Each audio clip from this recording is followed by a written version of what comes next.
morning, and thank you for joining us for Rising Rates of Cannabis Use Disorders and Suicide Among Transitional Age Youth.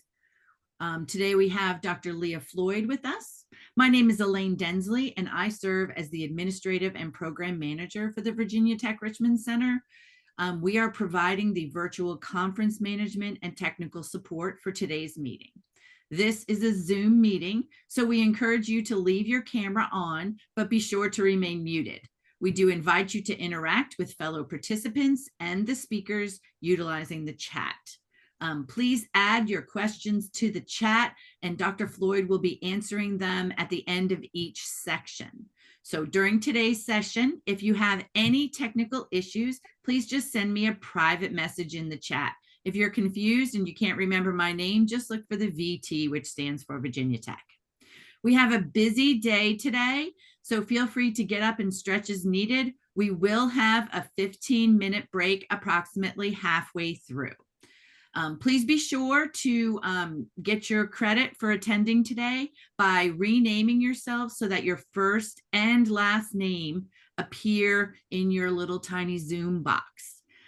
This can be done by right-clicking on your name on the screen and selecting rename.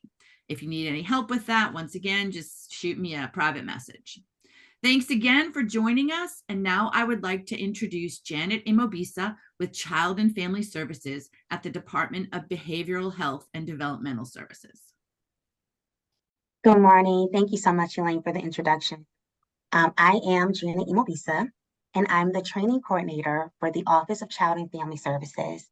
And I would like to welcome all of you to our Addressing Increasing Rates of Cannabis Use Disorders and Suicide Among Transitional Age Youth. On behalf of the office, I'd like to extend a warm welcome and thank you in advance for your active participation. This training is thoughtfully crafted to empower medical professionals, licensed and license-eligible clinicians, and others working with this population with a profound understanding of the epidemiology of regular marijuana use, cannabis use disorders, and their correlations with suicidal behaviors among transitional age youth. In today's society, these issues have surged in prevalence, demanding a nuanced understanding, assessment, and intervention approach. So within today's training, you will embark on a journey to acquire the knowledge and skills necessary to navigate this intricate landscape.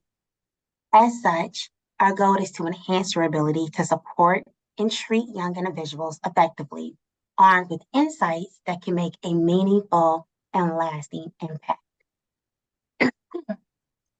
And to guide us along that journey is our speaker, Dr. Leah Floyd. Dr. Floyd holds a PhD in personality psychology from the Howard University and boasts a wealth of experience, having completed a 3-year National Institute of Health funded postdoctoral fellowship in drug dependency and HIV epidemiology and prevention at the Johns Hopkins University's Bloomberg School of Public Health. She has over 20 years of research and teaching experience, which includes serving as a research and teaching faculty in the VCU School of Medicine and Department of Psychology at Norfolk State University. With a research focus on preventing substance use disorders and addressing negative health outcomes associated with substance use among young individuals, Dr. Floyd established the Stress, Mental Health, and Addiction Research Team.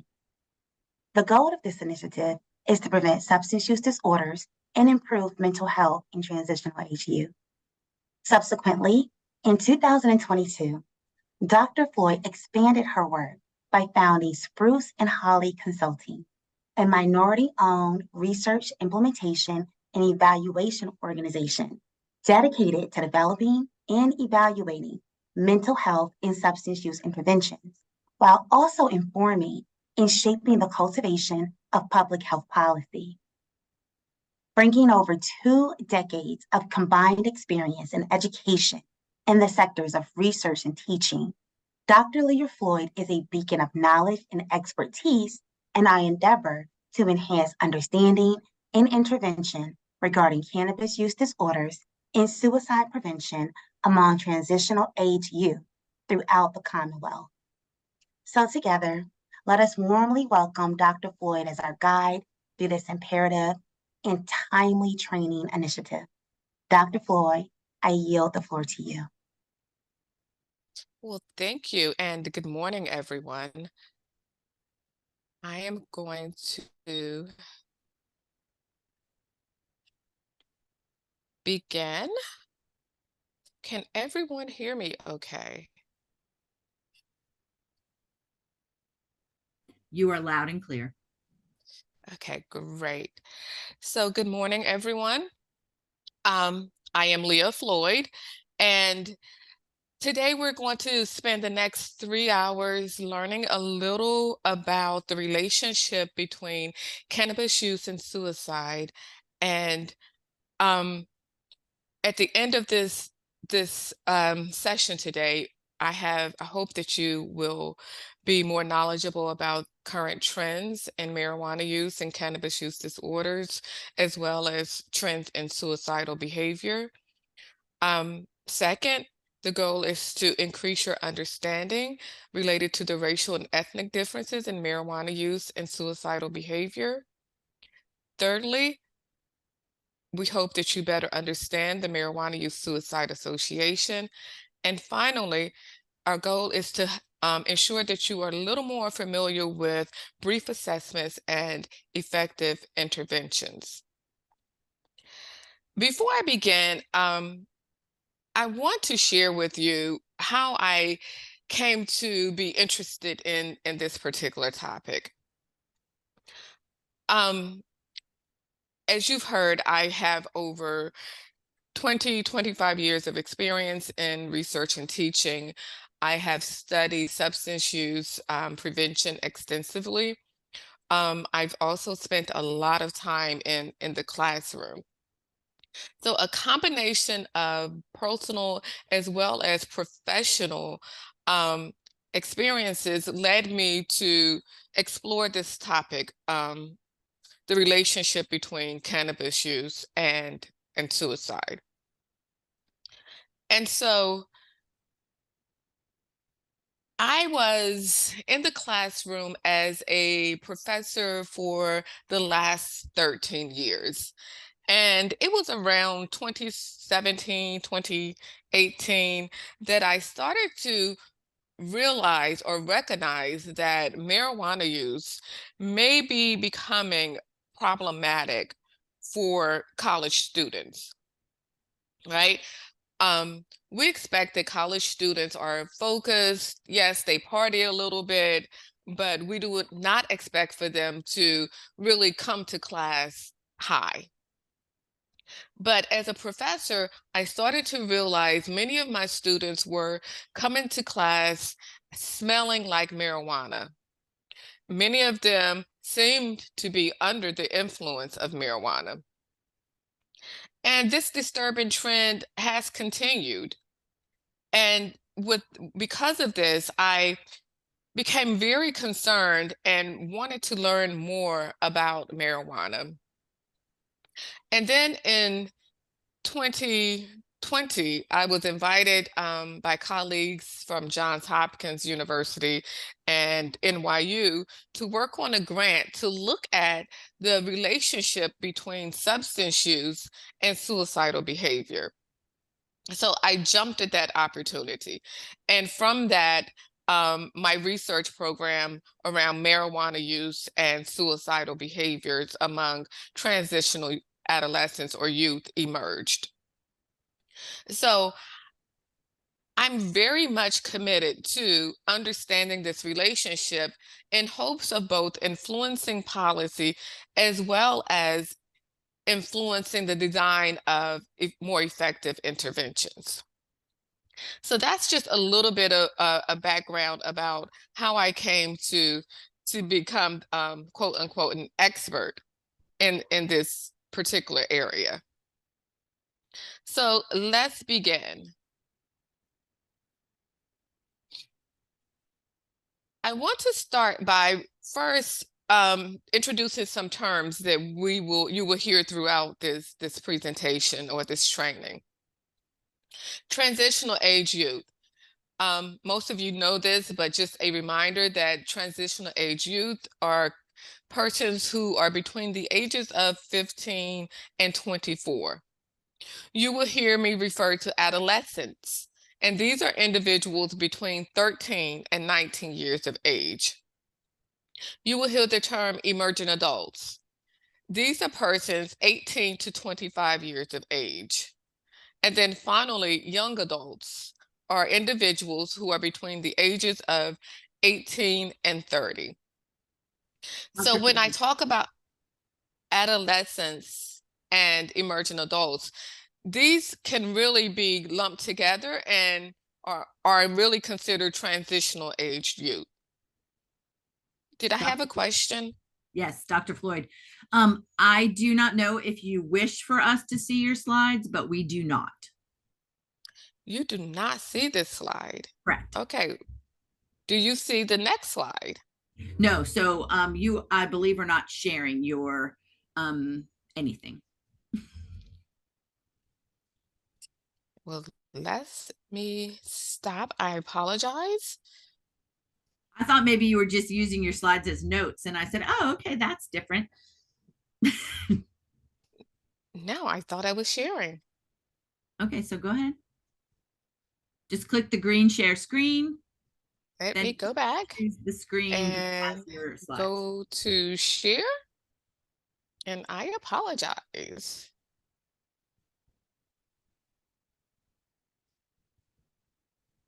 Okay, what do you guys see now? I think it's coming up, Dr. Floyd, It's because it's saying save to my Mac. So maybe it's trying to pull up now.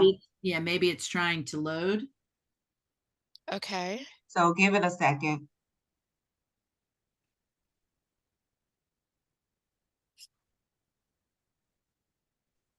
Yeah, so all we see is that one black line, which is kind of like a taskbar. It says suicide training, save Can to you my go- Mac. That's Dr. the Floyd, can you go back out and try it again? I am, yes. Okay.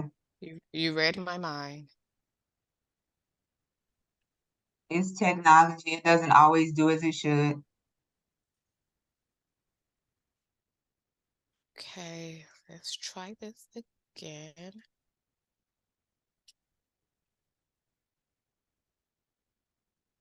Okay, so now we see your desktop. And that is not what I want you to see. My apologies. It's no problem.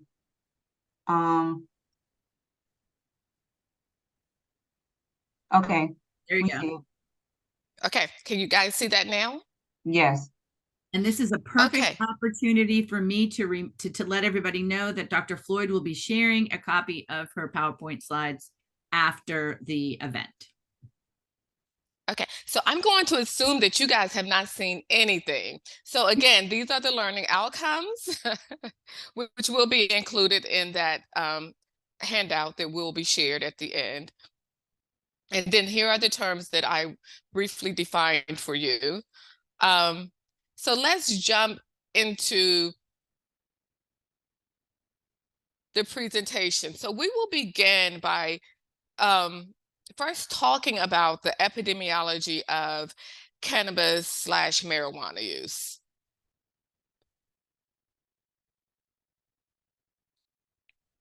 But before we talk about who is using and how they're using, it's important again to discuss some definitions. Oftentimes we use the terms cannabis and marijuana interchangeably. And yes, I will do so throughout this presentation. However, it's important to understand that the terms do not mean exactly the same thing. They are not synonymous. Cannabis refers to all products derived from the plant Cannabis sativa. The cannabis plant contains approximately 540 different chemicals or chemical compounds. And two of the most well-known that most of us are familiar with are CBD and and THC.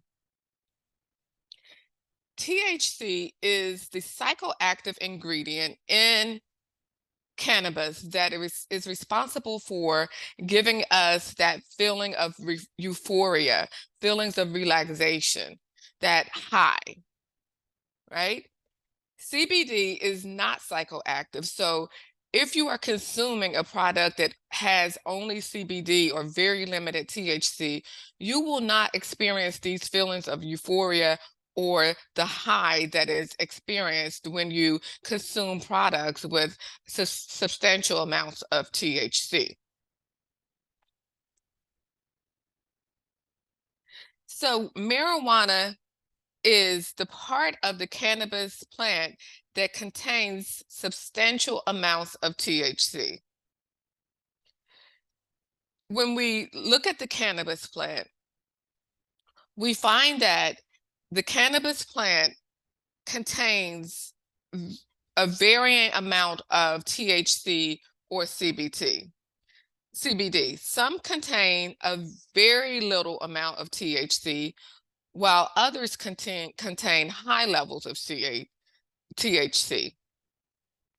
So plants that contain low levels of THC are referred to as hemp,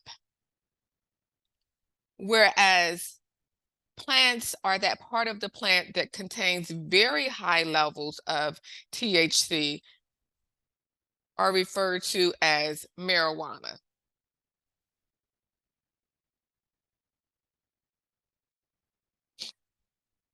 So presently in the United States, marijuana use, cannabis use is widespread. As of April 2023, 38 states, 4 territories, and the District of Columbia had legalized cannabis products for medical purposes. 22 states, 2 territories, and the District of Columbia had legalized marijuana for non-medical use. We often refer to this as recreational use. But what's important to note is that the federal government continues to consider the possession or distribution of marijuana as a crime. Marijuana or cannabis is still considered to be a Schedule I substance. A Schedule I substance is anything that has a high potential for dependency and no acceptable medical use. So although many states have said it's okay to use marijuana or cannabis products, at the federal level, it is still considered a federal offense.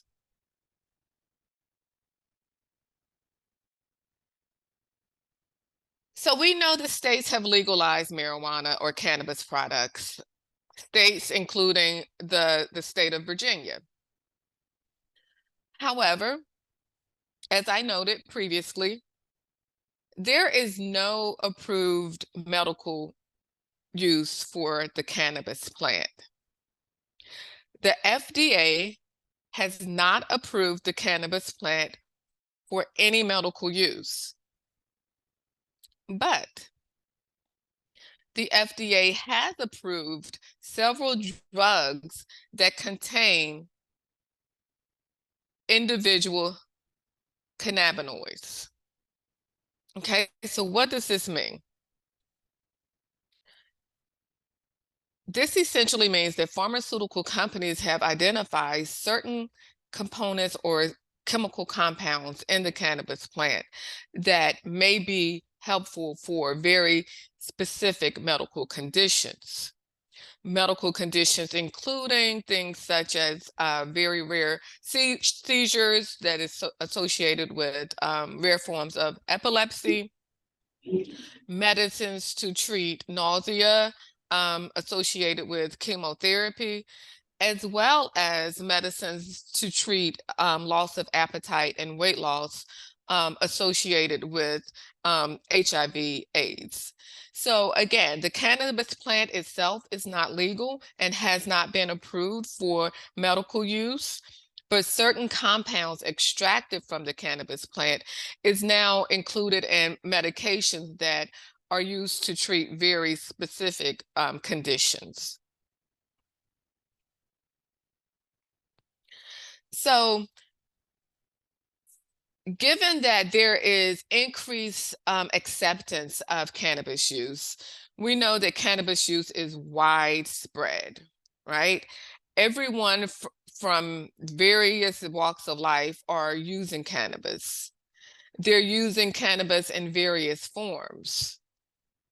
They are using cannabis that contains different levels of THC and CBD. When we talk about how cannabis is being used, we know that cannabis is typically has been smoked, but now individuals are infusing it in foods and drinks. So we have what is referred to as edibles, which many of you may be familiar with. Gummies can be purchased. Brownies are often made. Desserts are often made and infused with marijuana or cannabis. We know that cannabis is also being vaped.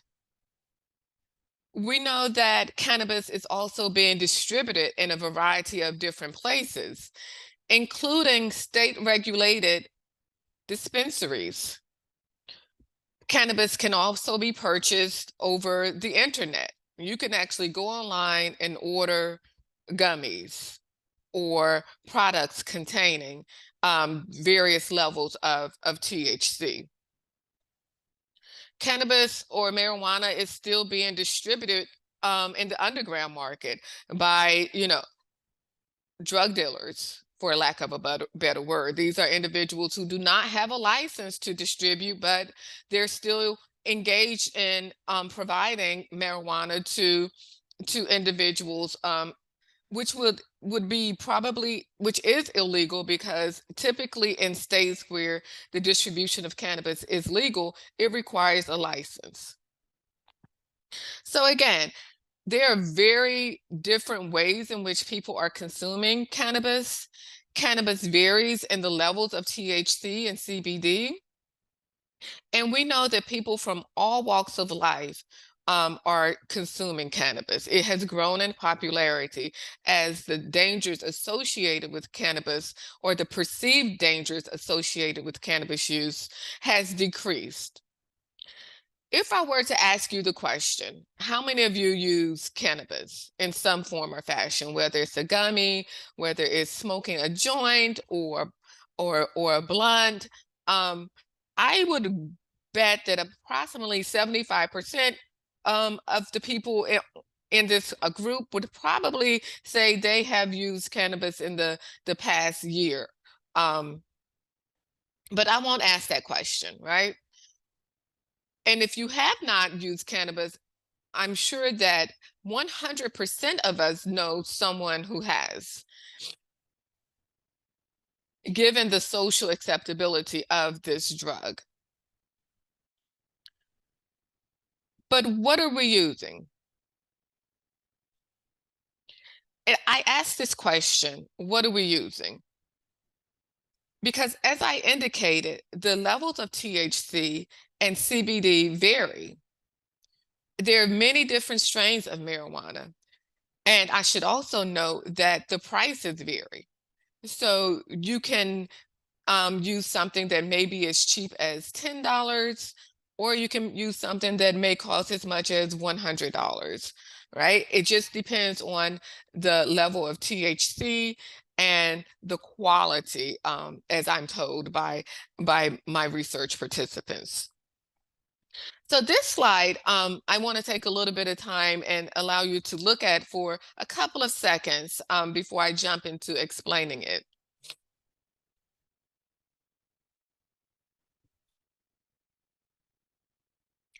So this slide is actually a depiction of the levels of THC and the levels of CBD in cannabis that has been seized by the DEA the Drug Enforcement Agency in the United States between 1995 and 2019.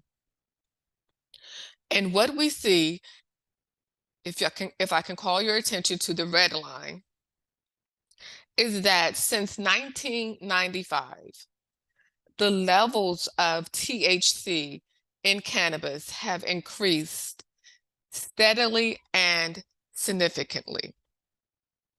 In 1995, the level of THC in cannabis was approximately 4%.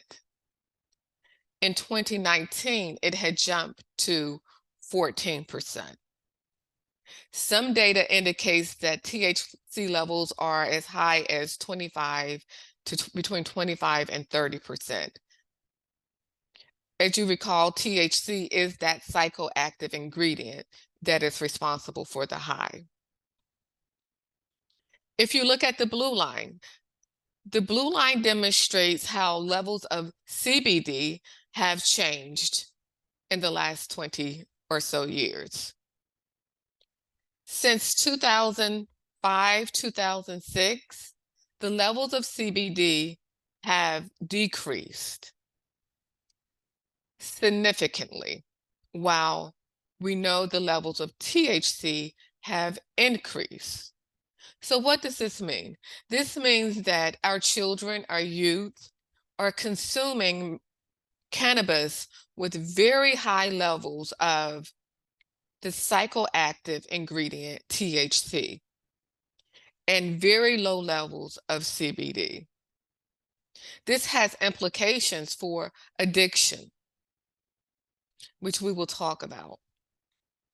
I often tell my students when they try to argue with me about cannabis use, marijuana use, and its safety and what they're smoking, I often, and how their parents smoked, or they'll say, Dr. Floyd, I bet you smoked when you were in college. And I often respond, well, in fact, I didn't, but even if I had, what I smoked was not what you guys are smoking. And so I have this saying that I like to share with you guys, and that I share with my students. I say, what you're smoking is not your mom's marijuana, right? So whereas in 1995, when many of us were young and maybe experimenting, the levels of THC were very low. Currently, the levels of THC are significantly higher, which means greater risk for addiction and mental health, adverse mental health outcomes. So now let's take a look at who is using. Who is using and how frequently they are using. According to results from a national study,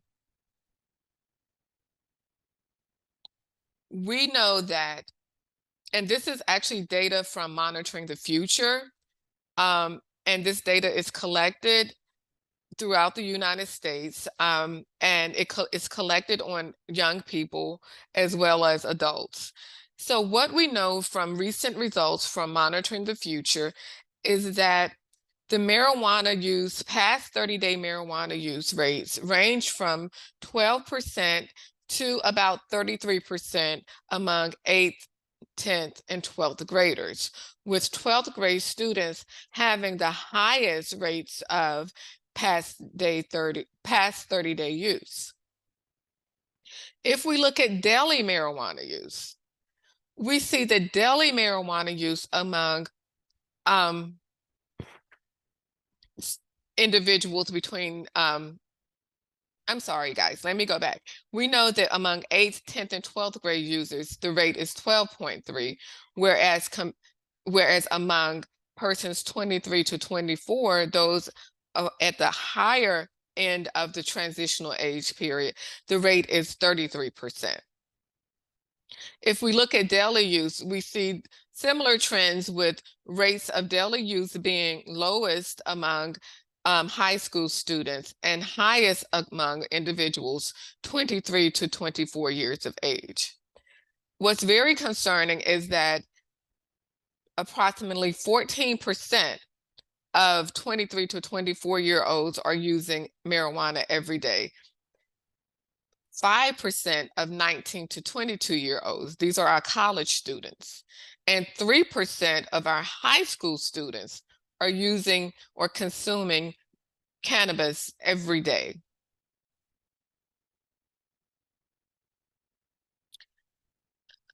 When we consider differences across race, ethnicity, and oftentimes most studies will tell us, are there differences across race, ethnicity? We see that among high school students, there are no differences across race, ethnicity. African Americans, white students, and Hispanic students tend to use daily marijuana at similar rates. For African Americans, which is this orange bar, we see that it is about 6%, 5.6% for white high school students, and 5% for Hispanic students. However, differences across race, ethnicity are apparent when we talk about marijuana use among individuals between 18 and 25. And again, recall that transitional age youth range from 15 to 24. What data tells us is that marijuana use tends to reach its highest peak between the ages of 18 and 25. We also know that marijuana use in the past 30 days was reported by 29% of young adults, with the highest levels of use being reported among persons between the ages of 23 and 24. Persons between the ages of 23 and 24, 30-day marijuana use rate is approximately 33%. Daily marijuana use. Daily marijuana use is reported by 11% of young adults, with the highest rates being with the highest rates occurring for those individuals between the ages of 23 and 24. And this rate is approximately 14%.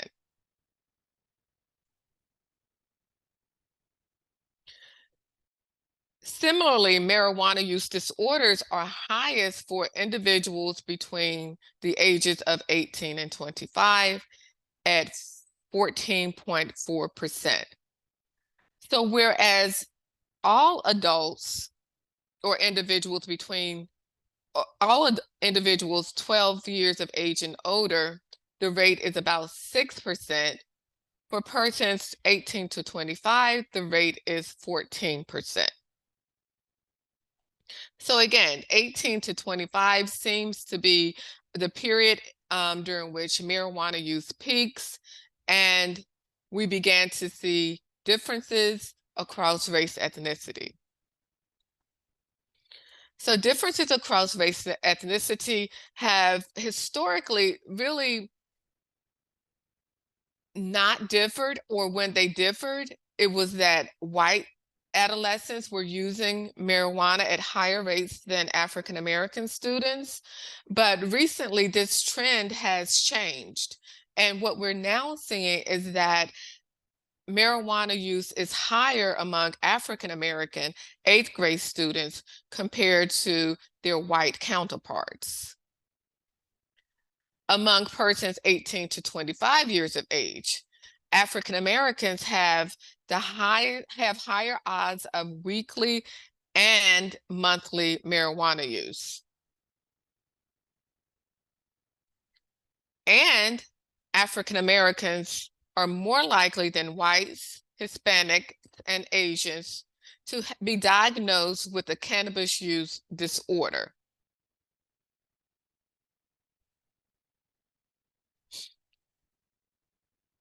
So a cannabis use disorder, how do we define a cannabis use disorder?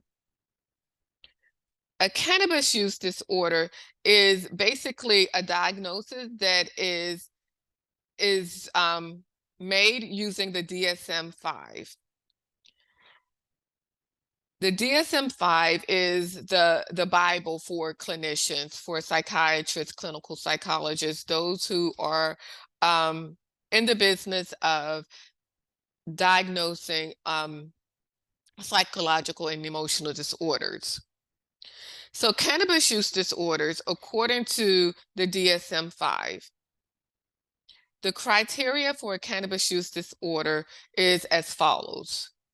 An individual must use cannabis for at least a 1-year period with the presence of at least 2 of the following symptoms accompanied by significant impairment or functioning and distress.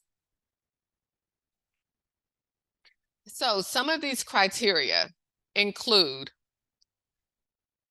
the use of cannabis continues despite awareness of physical or psychological problems. Repeated failed efforts to discontinue or reduce the amount of cannabis that is used.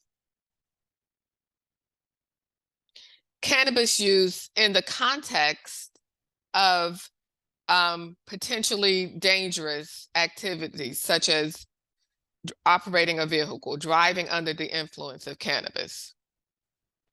So again, in order to be diagnosed with the cannabis use disorder, individuals must report using for 1 year and 2 additional symptoms that are accompanied by impairment of functioning and or distress.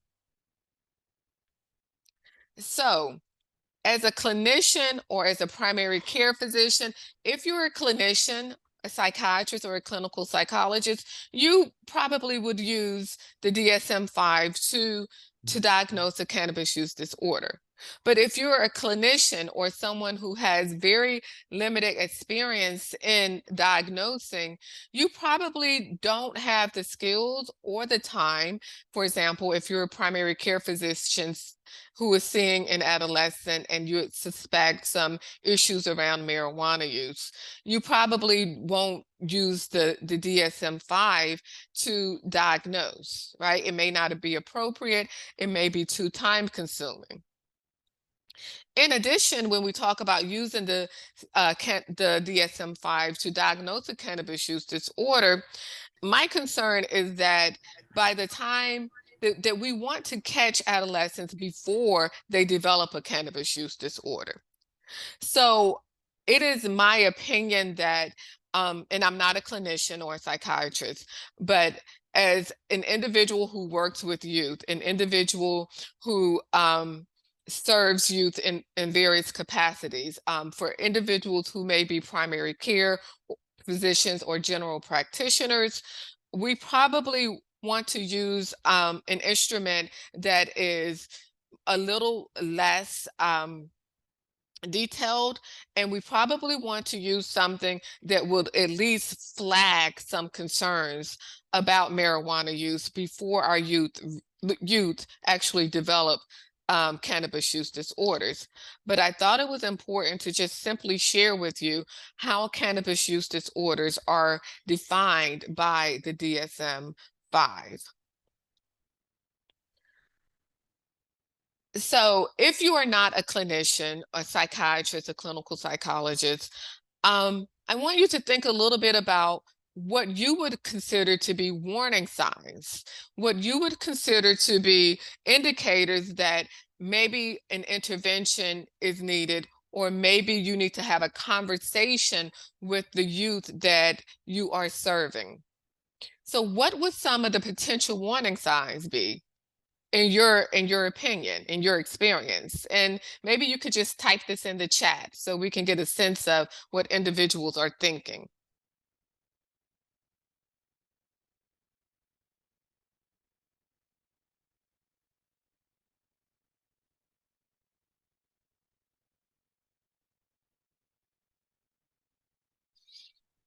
Elaine, could you share some of their thoughts? All right, so what we're seeing is needing marijuana to sleep or eat, amotivational syndrome, lack of motivation, failed efforts to cut back or quit, increased appetite, poor functioning, interpersonal issues, using marijuana to cope with anxiety, Mhm. attending work or school high. Okay, good. Good. Thank you. Yes, I agree with you. All of those should be considered warning signs that, some intervention is needed, whether it's, referring your youth to a clinical psychologist or psychiatrist, whether it's engaging the parents in the conversation. It may be as simple as engaging the youth.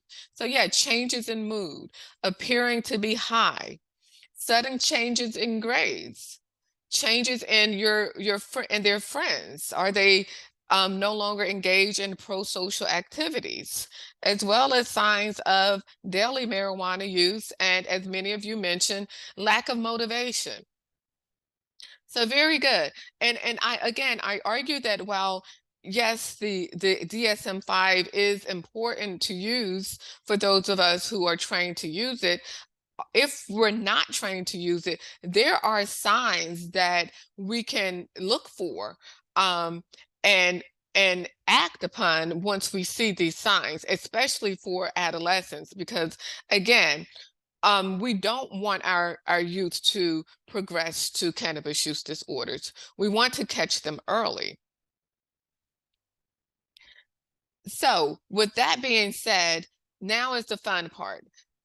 I've introduced to you some of the trends in marijuana use, so I want to see how much you remember. So I've created a poll for each of you, and I hope each of you will participate in it.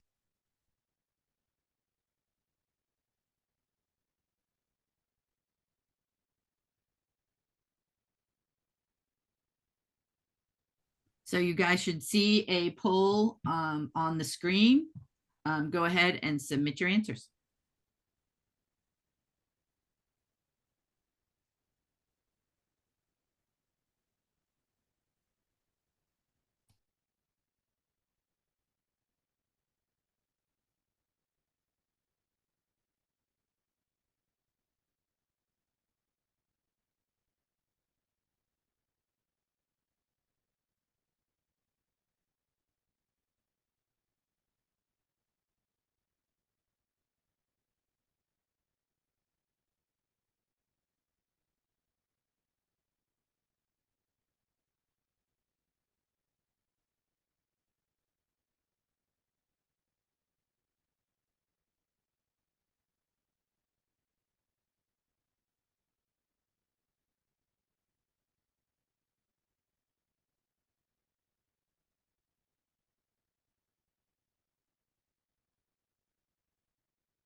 We still need a few more people to get to 80% of the people participating.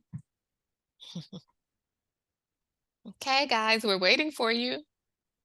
The poll seems to be a different one than what's on the screen. Oh, seriously?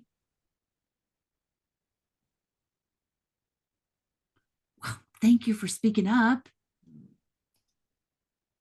Here we go.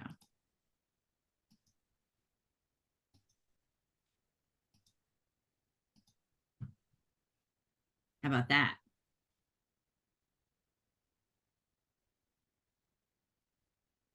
And thank you to whoever it was that spoke up.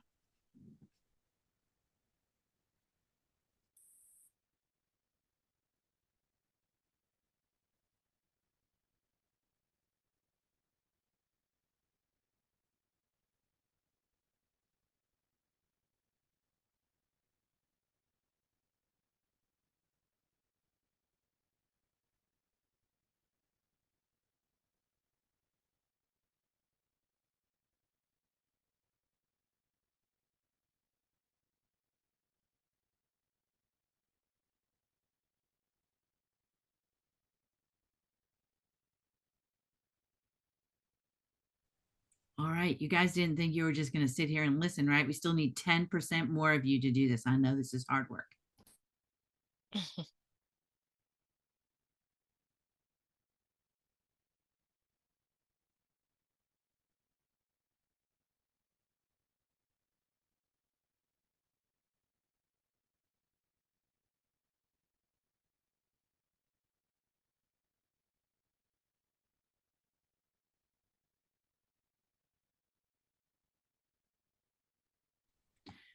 All right, I'm going to end the poll.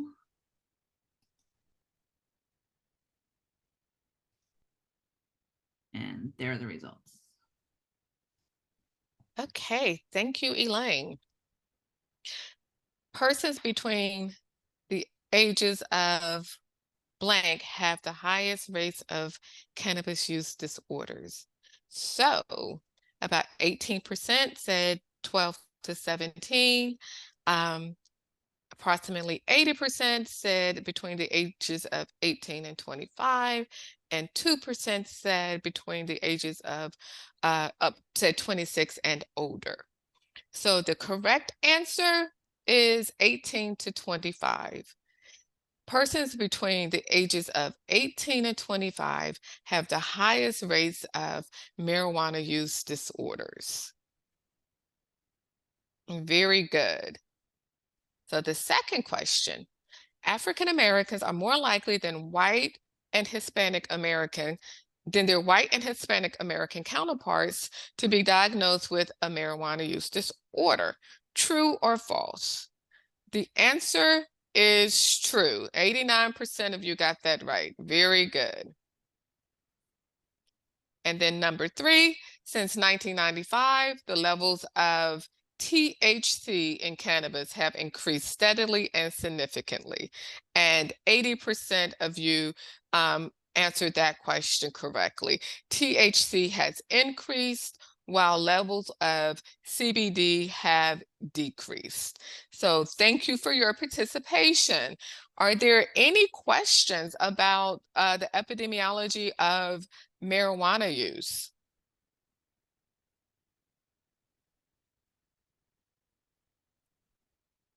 Any questions or comments before we move on? So I hear some of the answers from the poll. What type of study was this that you're able to get those answers, like those rates? This was data from national studies. So national studies including Monitoring the Future. CBD and THC. I'm sorry, you were breaking up. Oh, Could you no, no, no. repeat? I think you were freezing, but no. That's all I wanted to know. You answered the question. I appreciate it.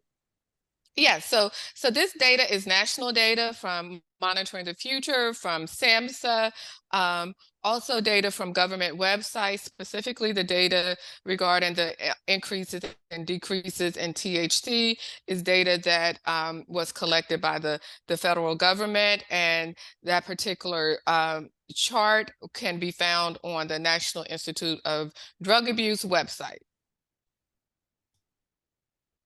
Okay, other questions or comments? Okay, so next we will talk about the epidemiology or current trends in suicidal behavior.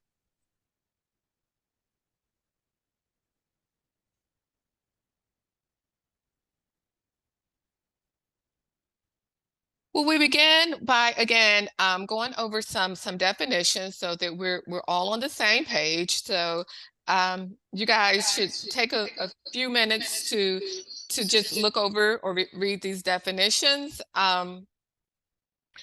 They're very simple, very straightforward, but I think it's important to define these terms because you will hear them a lot.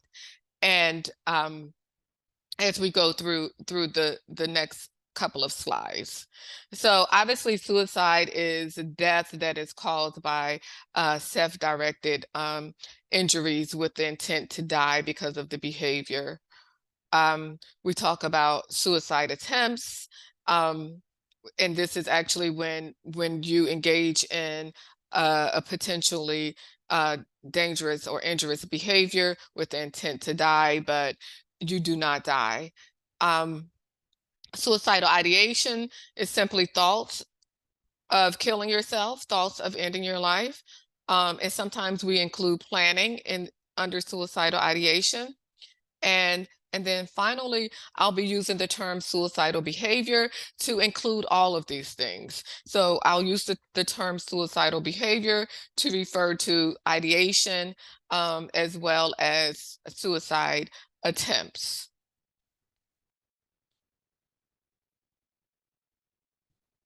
So globally, suicide is the second leading cause of death among individuals between the ages of 10 and 24. The second leading cause of death.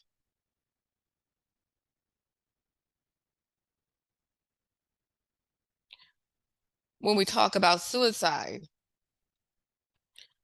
many people will say, well, what causes suicide?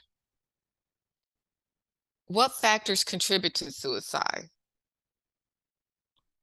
Many people who hear of a loved one or acquaintance who has died by suicide will say, well, I missed the signs. I didn't know that person was depressed. Oftentimes that's the response. But suicide is a very complex behavior. It is a very complex phenomenon. And there is no one cause when individuals attempt suicide or die by suicide. There are factors from across multiple levels that influence or interact together to influence suicidal behavior.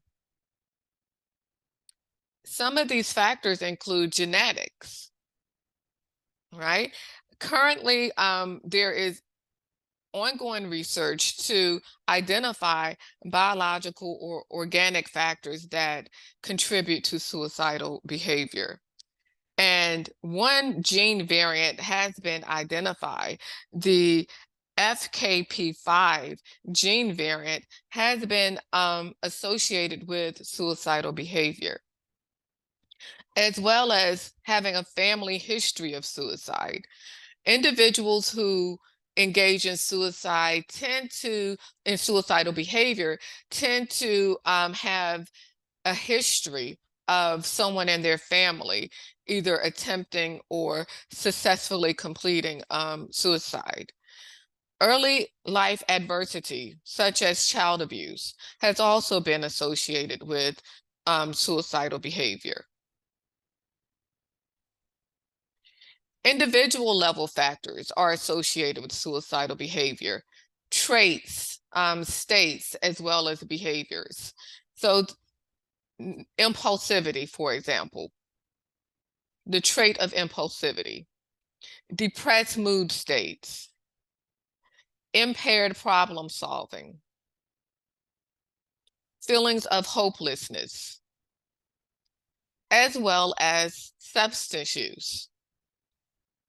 Marijuana has been associated with suicidal behavior, in addition to alcohol, as well as the use of opioids. We have interpersonal factors, such as social isolation. During the COVID-19 pandemic, we heard a lot about social isolation, right? People being socially isolated and the negative impact this was having on health. Interpersonal violence is another risk factor for suicidal behavior.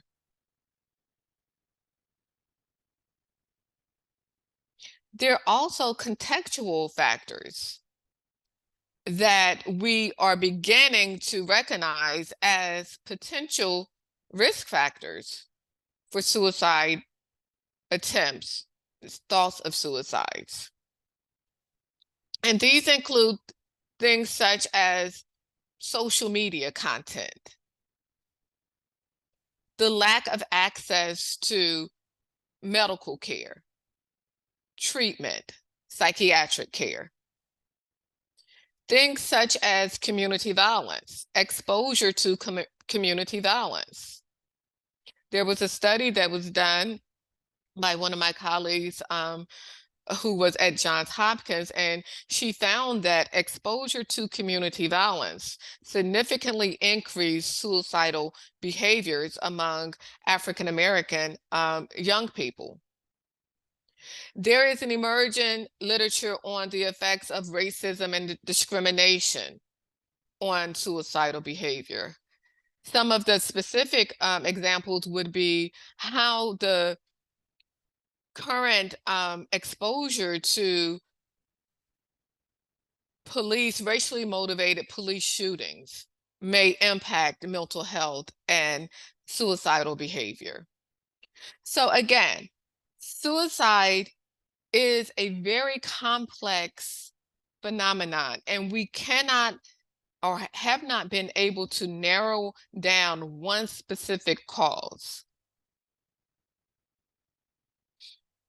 But there are factors that span different levels that we know are related to an increase in suicidal behavior. And a combination of these factors are likely what eventually results in suicidal ideation or suicide attempts.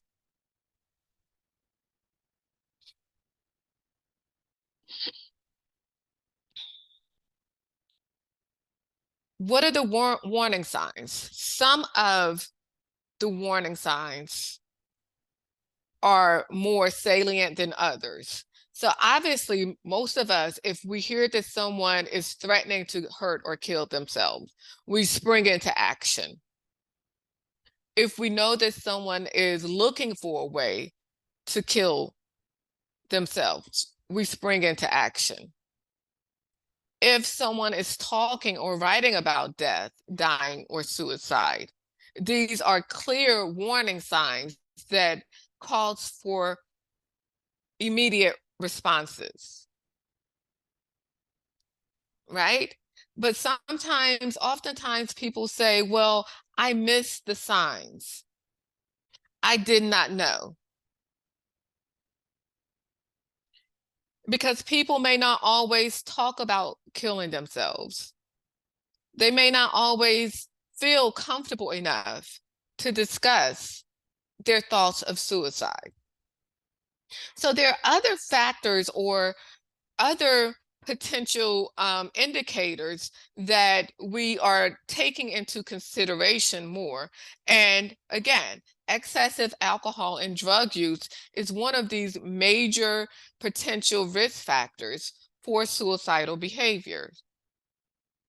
In addition to some of the ones we've already talked about, such as hopelessness and anxiety and changes in mood states. So as you are thinking about suicide and interacting with youth, it's important to try to pick up on some of these subtle potential indicators of youth who are thinking about committing suicide or harming themselves.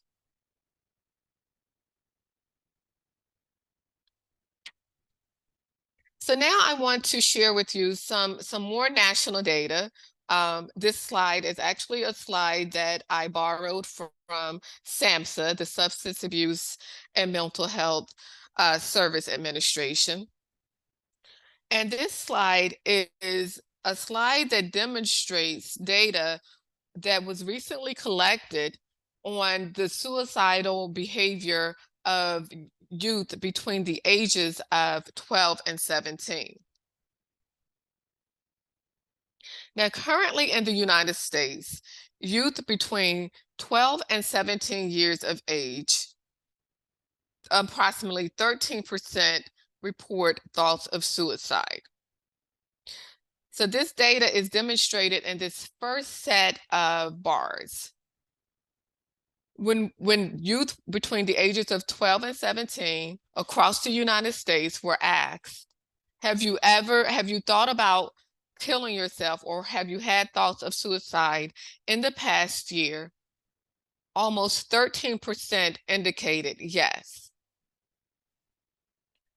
When these youth were asked, had they devised a plan to commit suicide in the past year, approximately 6% responded yes. And that is this blue bar graph. And thirdly, when youth were asked, have you attempted suicide in the past year? Approximately 3.4% of these youth indicated yes. So this information is very useful. Knowing who or how many or what percentage have actually thought about, made plans, and attempted suicide is very useful. But what is also, in my opinion, useful is the information that is provided by the green bars. The green bars are individuals reporting or who chose not to report, who did not say yes, did not say no. They chose not to answer the question. And for me, these individuals are also individuals that we should be concerned about. Because for me, these individuals, some of these individuals may be people who have thought about it, or who made a plan, who attempted, but are too ashamed to report it because of stigma associated with suicide. And so I put forth this idea that the blue bars probably are much larger. The percentages are probably much greater if we could really understand or accurately assess this 9%, 7.4%, and 6% of individuals who chose not to answer. But nonetheless, this demonstrates that our youth, our young people between 12 and 17 are struggling with suicidal behavior. Now, this slide depicts serious thoughts of suicide, making a plan for suicide, and attempted suicide among adults aged 18 and older. And this report was published in 2022 using data that was collected in 2021. And so what this report again does is provide us with information about the percentage of individuals who had thoughts about suicide, which is the first set of bars. And it's broken down by age groups. The first dark blue bar is 18 or older. So this is all the people in the sample. Among individuals 18 and older, about 5% reported that they had thoughts of suicide in the past year. When we look at it across specific age groups, 18 to 25-year-olds, represented by the green bar, 18 to 25-year-olds have the highest rates of thoughts of suicide. Now, among these individuals, 13% indicated that they thought about killing themselves in the past year. This is compared to 4.8% of the overall sample. If we look at those individuals who made plans for suicide, we see again that persons between the ages of 18 to 25 have the highest rates of planning a suicide attempt.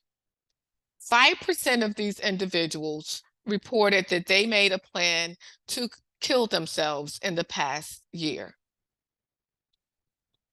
And finally, attempted suicides. 2.7 or almost 3% of persons between the ages of 18 to 25 indicated that they attempted suicide in the past year. So similar to rates of marijuana use and cannabis use disorders, these individuals, 18 to 25, some fall within that transitional youth group, these individuals are at highest risk for suicidal behavior. So our older transitional age youth are a very high risk group for suicidal behavior.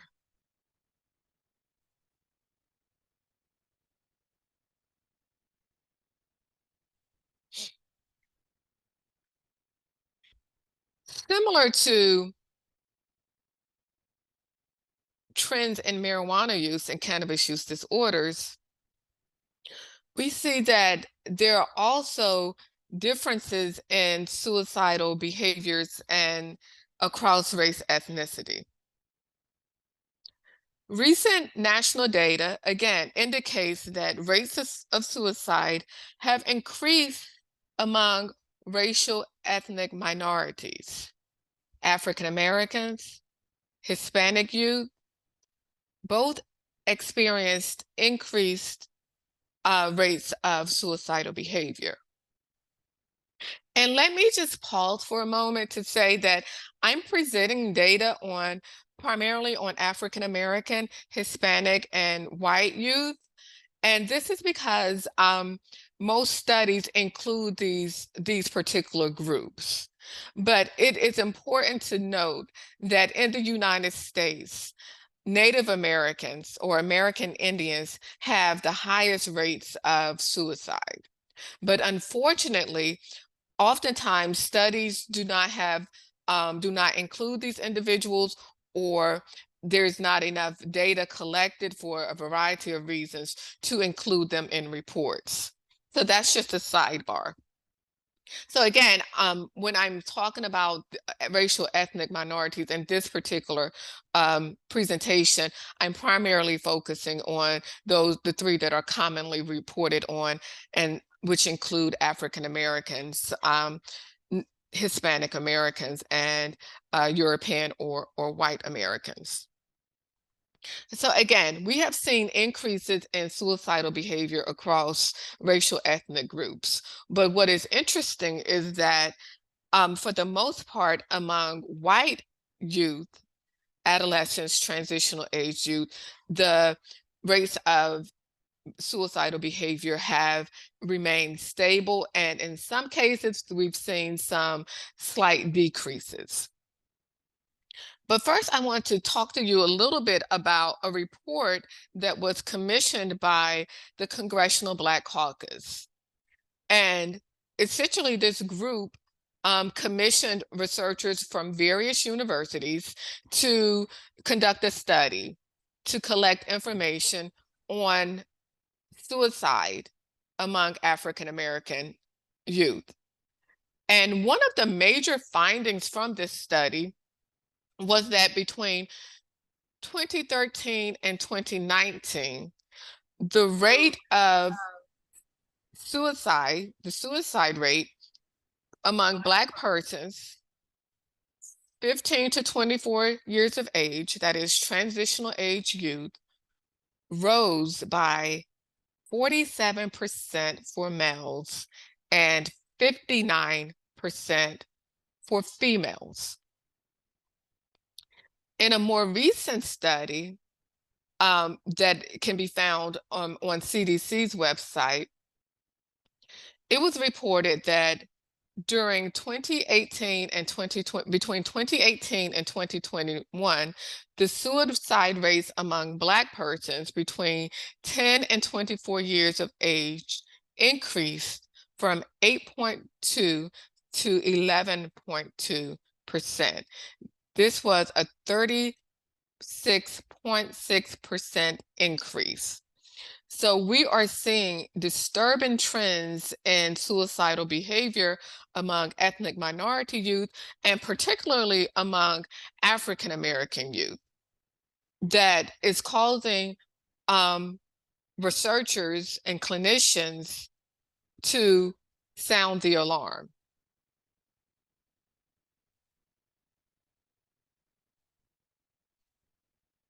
And as of 2018, suicide became the third leading cause of death in Black adolescents between the ages of 15 and 19. So not only is suicide rates increasing, we're also finding that suicide attempts are increasing, and there are differences across racial and ethnic groups. For example, Black youth reported, again, higher rates of suicide attempts. And we know that, based on a study that was published in 2020, that Black or African American girls reported the highest rate at 15.2%. Hispanic females reported the next highest rate at 11.9%. And this was followed by white females at 9.4%.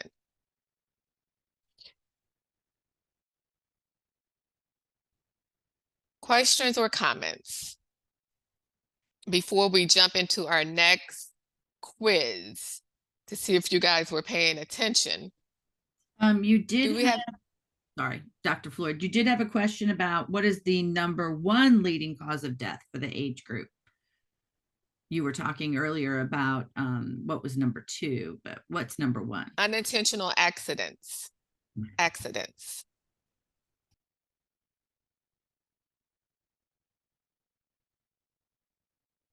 Other questions?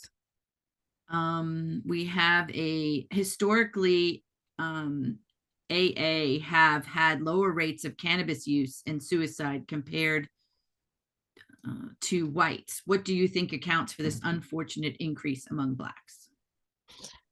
Oh, okay. That's a very tough question. So let's first talk about increases in cannabis use. So yes, you are absolutely right. Historically, African American youth have had lower rates of marijuana use.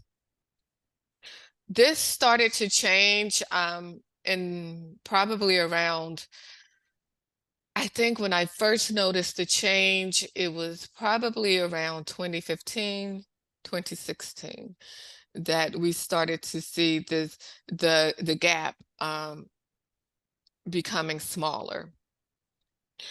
And I think that there are a number of reasons why we're seeing this increase in marijuana use among African American youth. And I think one of the reasons is the perceived notion of that it is harmless, coupled with the increasing acceptance of marijuana use. So the use of marijuana is no longer as stigmatized as it was in the past.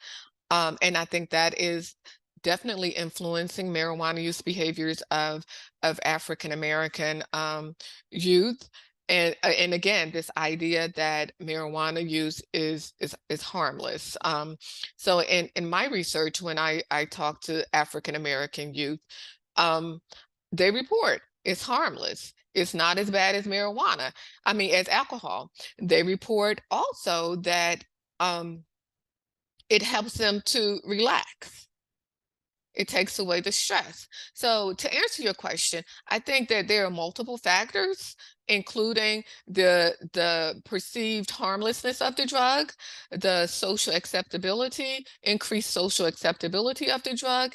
And I also think that many of our youth are using marijuana, or many African American youth may be using marijuana as to cope, to help them relax, to reduce feelings anxious, to deal with symptoms of ADHD, because oftentimes, or historically in the African American community, treatment of or just acknowledgement of psychological and emotional disorders has been stigmatized, as well as the use of medications. So I think for some, it may be that they're turning to marijuana as a way to cope or to reduce symptoms of some of these disorders.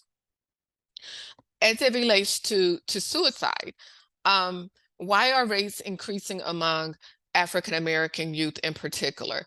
It's still very unclear regarding factors that are contributing to this increased rate, but I think we could argue that some of the major factors that has influenced it would be the COVID-19 pandemic, obviously, right?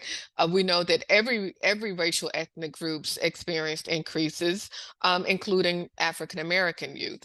I think also that for African American youth, some social factors may be influencing this increase that we see, including things such as exposure to again, racially motivated police shootings, increased racism. We recall that in 2019, 2020, you know, there was this huge social movement, and youth became very much more aware of racism, started to become more exposed to racism and trauma and violence, race-based violence. And so I think those social factors, along with increases in marijuana use, may be contributing to the increases in suicide that we are currently seeing among African American youth. Thank you for your question.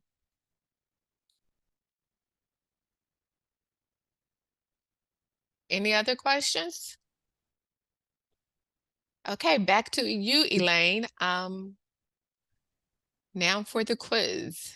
I'm gonna launch the correct one this time.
All right, I'm going to close the poll.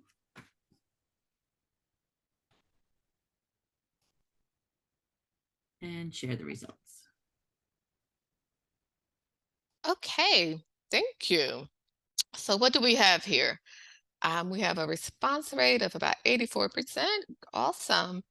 And so question number 1, in the United States, rates of suicidal ideation are highest among persons 18 to 25, 12 to 25, 26 and older. And well, no one chose 26 to older. That's awesome. The best answer, notice I said best and not the correct answer, but the best answer would be 12 to 25. 18 to 25, yes, this is when it peaks. But if you recall the slide, if you combine the 12 and 12 to 25-year-olds together, that would show you that this group is the group with the highest. So both are acceptable. That was a little trick question. So thank you. And number 2, among youth in the United States, blank have among the highest rates of attempted suicide.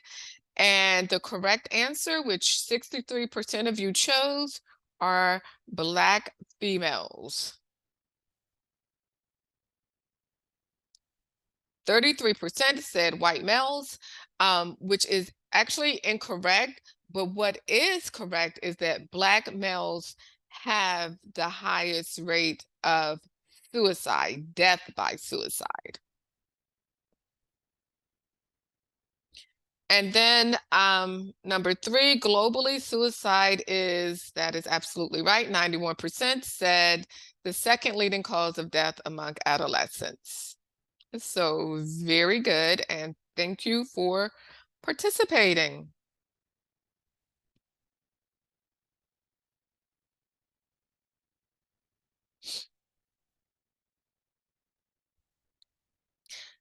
And now we're going to switch gears and look at some of the potential pathways by which suicide and marijuana use are related. And we'll look at, in addition, we'll look at some epidemiological data that demonstrates this relationship. So let's start with the epidemiological data that demonstrates this relationship.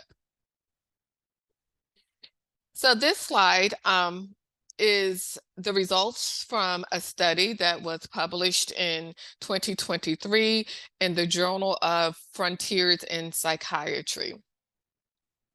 And in the study, the authors looked at trends in the association of suicidal ideation and behaviors with marijuana use among adolescents between the ages of 12 and 17. So this slide actually demonstrates, just a quick overview, this slide demonstrates that there is a relationship between marijuana use and suicidal behavior. Results from this study says that marijuana use seems to be positively related to suicidal ideation, planning a suicide, as well as suicide attempts. So let's look at the first set of bars. And the first set of bars actually report on the relationship between thoughts of suicide and marijuana use. The blue bar represents those who reported no marijuana use. The orange bar represents individuals who reported using marijuana, but their marijuana use was not weekly. And the gray bars represent individuals who reported weekly marijuana use. That is 52 days or more of marijuana use. So if we look at this first set of bars, what we see is that individuals who reported non-weekly marijuana use, they use it, but they don't use weekly, had higher rates of thoughts of suicide compared to individuals who did not use marijuana. Okay, does everyone see that?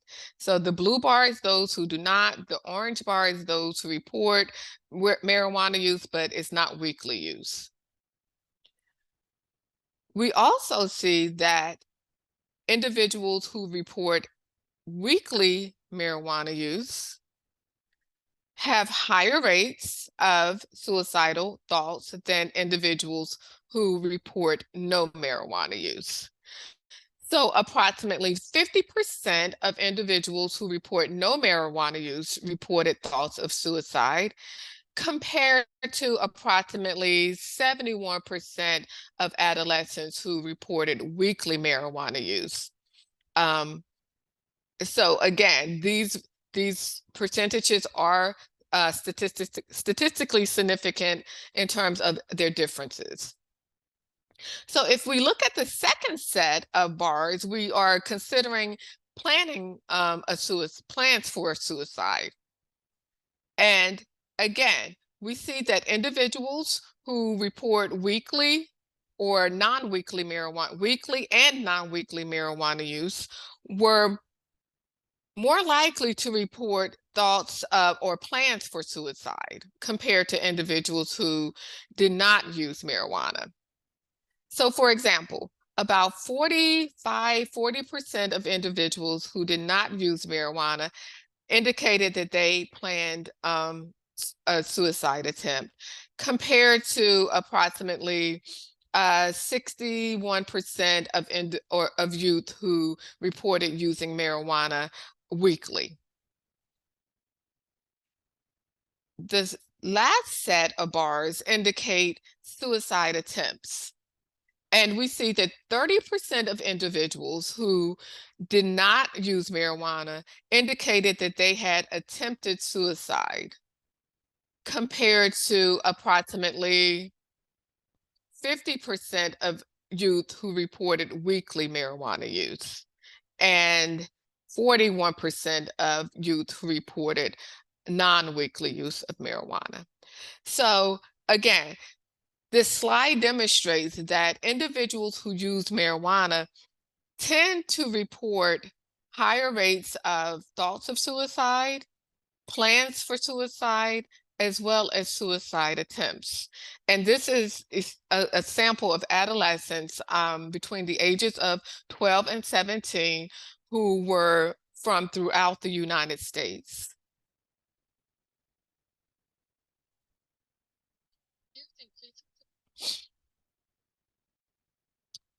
Now, this slide is a summary of a study that was published in 2022. And this study was a meta-analysis, and it looked at 20 studies that reported suicide attempts in individuals between the ages of 11 and 21.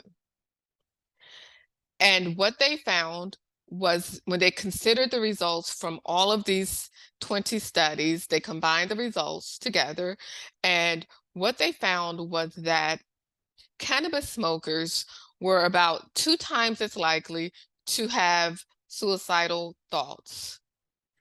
Cannabis smokers were about 1.6 times as likely to report planning suicide.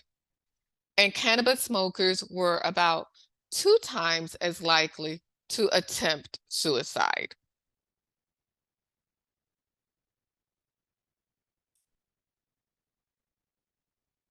This is another example of a study that was conducted and published in 2004. And this study was a study that utilized data from the Australian Twin Registry. And essentially, the authors, Linsky and colleagues, were interested in looking at the relationship between early onset marijuana use and frequent marijuana use, and how it influenced suicidal behavior.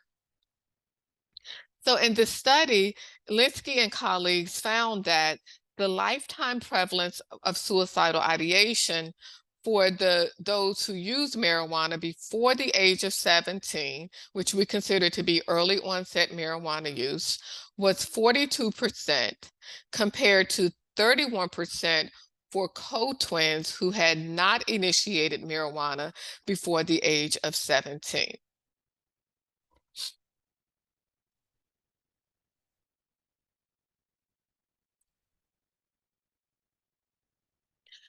This slide is more evidence of the relationship between marijuana use, early onset marijuana use, and suicidal ideation. And in this study, the authors looked at a sample of African-American college students. And what they essentially found was that African-American college students who reported using marijuana before the age of 16 had higher rates of thoughts of suicide compared to students who reported never using marijuana. And so essentially they found that approximately 14% suicidal ideation was reported by approximately 14% of non-users compared to about 25% of users.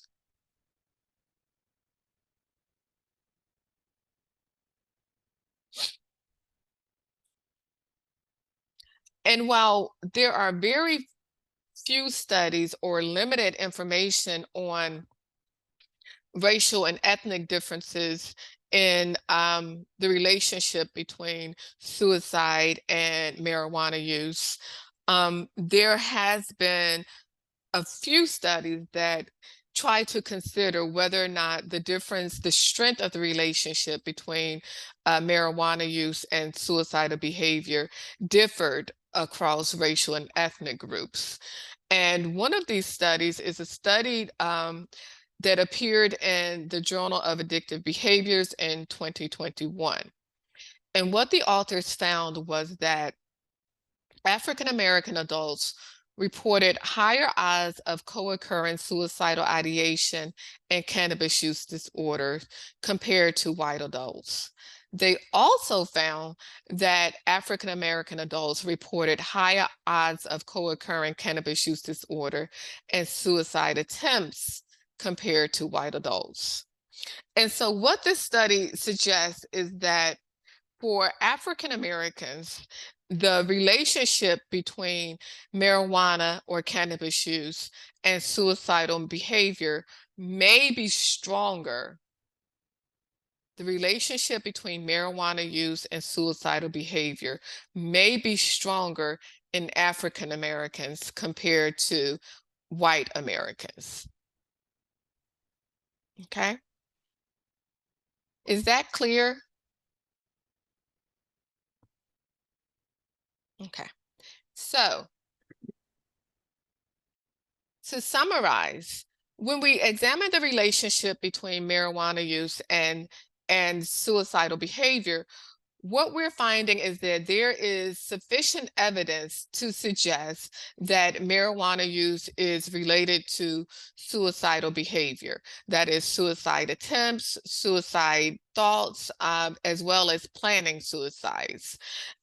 It's important to note that we've also found evidence that different measures of marijuana use are associated with suicidal behavior. And what I mean is that each study may measure marijuana differently. Some individuals may say, have you used marijuana? And it's a yes, no question. And in these studies, cannabis use have been associated with suicidal behavior. Some studies look at early onset cannabis use as a risk factor.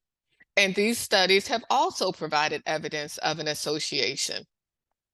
Other studies consider the frequency of marijuana use. How often do you use? Every day, not every day, weekly, and so on. And these studies have also indicated that frequency of marijuana use is associated with suicidal behavior. And finally, last but not least, we know that cannabis use disorder, a clinical diagnosis of cannabis use disorder, or what some people refer to as addiction, is related to suicidal behavior. Okay, welcome back. Can everyone hear me okay? Loud and clear. Okay, perfect.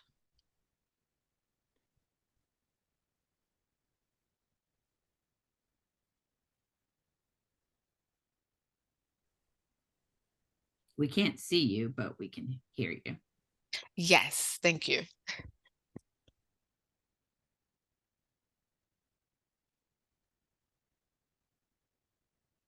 Okay, so let's go ahead and get started.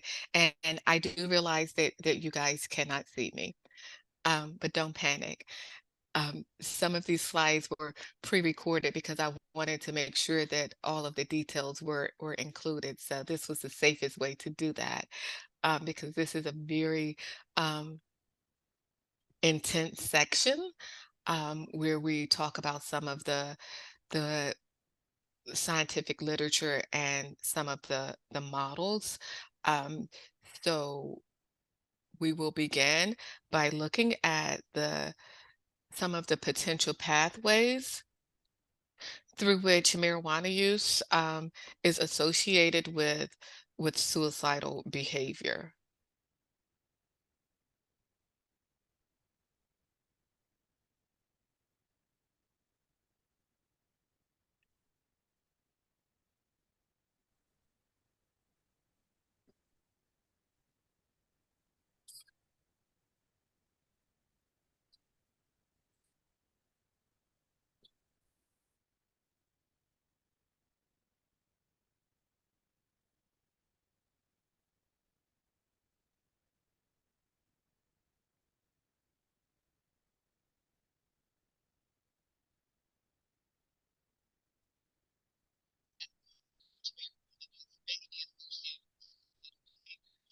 Involves an indirect link via depression and psychosis. THC, the psychoactive ingredient in It needs to be louder. dopamine, a neurotransmitter that helps to regulate mood and emotions.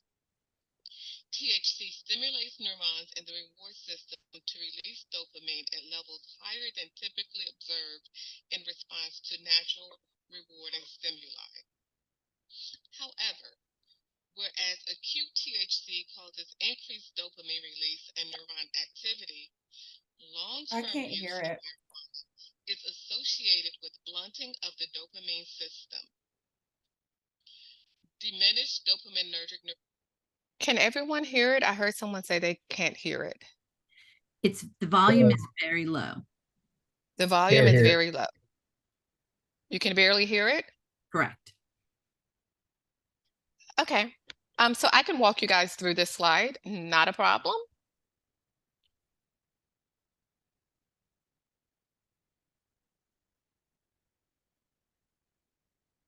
Not a problem at all. So again, the next couple of slides will explore some of the potential ways or pathways through which marijuana use is associated with suicidal behavior. And one of the plausible pathways through which marijuana use is associated with suicidal behavior involves an indirect link between depression and psychosis. So specifically, THC, which is the psychoactive ingredient in marijuana, alters dopamine, a neurotransmitter in the brain that helps to control mood as well as emotions. THC, when it enters the brain, it alters or it stimulates the reward system. And the reward system is very important because humans like to be rewarded, right?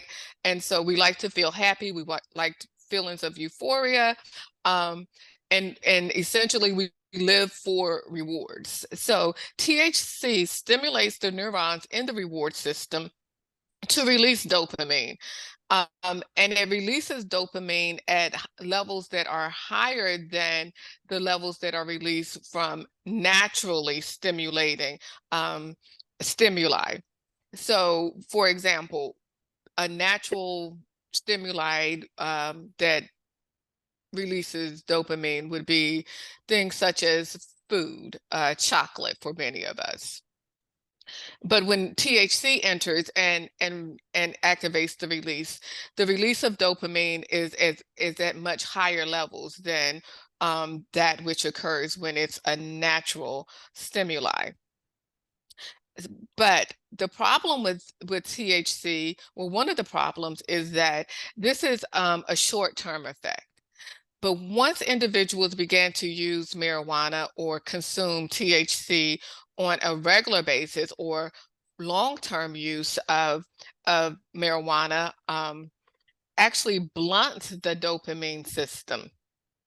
And so what this means is that your brain is no longer releasing dopamine as it was prior to long-term use of marijuana or THC.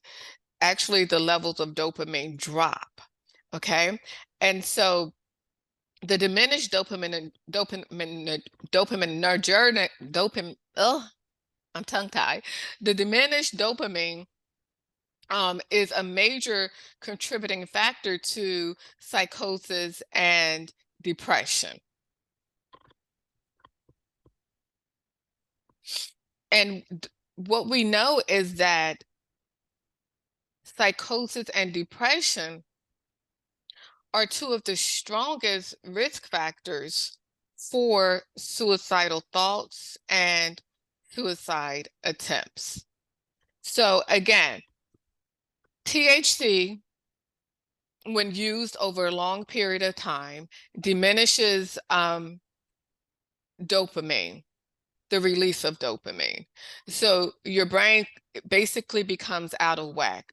The release of neurotransmitters such as dopamine becomes diminished. So you're no longer getting the amounts of dopamine that you were getting prior to using THC.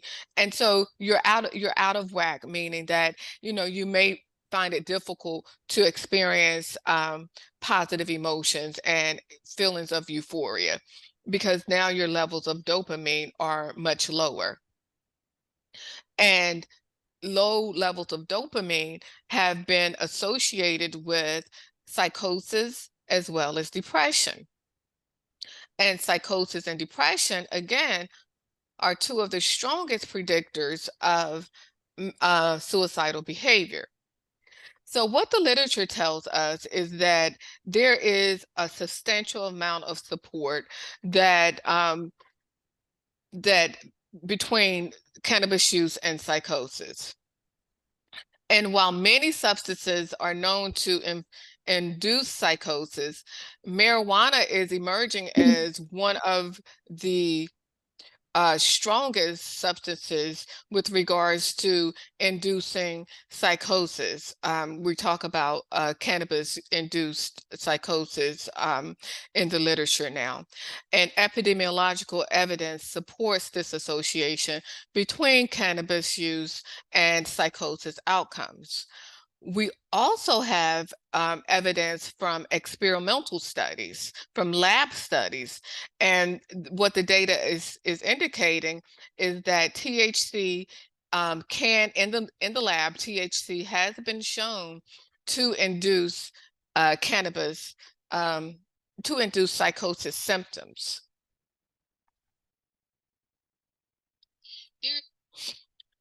Marijuana-induced psychosis is associated with suicide attempts. And again, psychosis is one of the strongest predictors of suicide attempts. When we consider the literature around depression, marijuana use, and suicidal behavior, this has been studied extensively. The relationship between depression and marijuana use has received a considerable amount of attention in the literature. And there is sufficient evidence to suggest that marijuana use is related to experiencing symptoms of depression or being diagnosed with major depressive disorders. A study by Gabi and colleagues in 2019. This study was a meta-analysis of longitudinal studies that looked at the relationship between cannabis use and the development of depression and suicidal behavior in adolescents. And essentially what Gabi and colleagues found was that across all of these studies, it appeared that cannabis does indeed predict the development of depression, as well as suicidal ideation and suicide attempts, with the strongest relationship being between cannabis use and the development or the report of suicide attempts. And what they found was that individuals who reported using cannabis were about 3.5 times as likely to report attempting suicides in young adulthood. So let me be clear, these are longitudinal studies. So they actually followed a group of young people over a period of years from adolescence to young adulthood. And what they found was, again, that individuals who used cannabis during their during adolescence, these individuals were about 3.5 times as likely to report suicide attempts in young adulthood. So this study provides some evidence, again, of marijuana use being a causal factor or significantly contributing to both the development of depression as well as suicide attempts. In another study, which was also utilizing twin data from Australia, the authors attempted to examine the relationship between the frequency of marijuana use and major depression and suicidal behavior in identical twins. And what this study found was that the twin who used marijuana frequently was more likely to report major depression. They were more likely to report suicidal ideation in comparison to the identical twin who used marijuana less frequently. So these studies demonstrate that the growing support for marijuana as a causal factor for depression as well as suicidal behavior. By virtue of the nature of these studies, one being a longitudinal study and one study utilizing twins, we consider this to be very strong support for this relationship.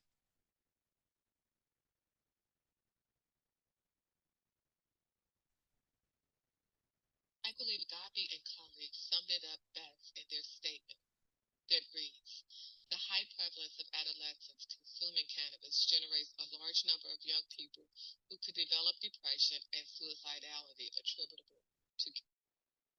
attributable to cannabis. Did you guys hear that statement? It was very low. Okay, so this sums it up best. So I think everybody should probably just take a moment to read this because I think it's a very important statement, which is why I lifted it verbatim from the article. And I think it speaks to one of the questions that was asked about African Americans and cannabis use and suicide. And I reiterate that one of the potential contributing factors to increases in suicide attempts and thoughts of suicide among African Americans may be cannabis use, given what we know about the epidemiology of cannabis use, that is, the increases in cannabis use among African American young people, their higher risk of developing cannabis use disorders, coupled with the fact that there are substantially higher levels of THC in the marijuana that our young people are consuming.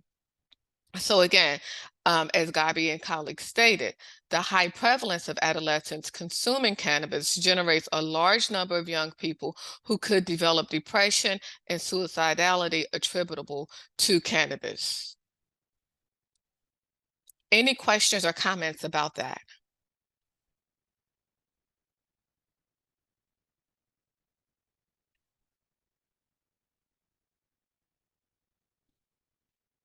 So next, I want to share with you some of the evidence that suggests that marijuana use also impacts neurocognitive functioning, which may in turn influence suicidal behavior. Neurocognition. Neurocognition is simply functions that are carried out or are primarily carried out by the prefrontal cortex region of the brain.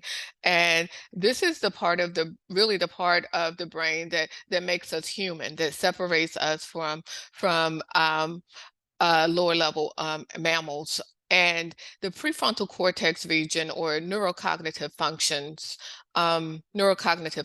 include functions such as decision making, functions such as controlling impulsive behaviors, which is very important with regards to suicidal behavior.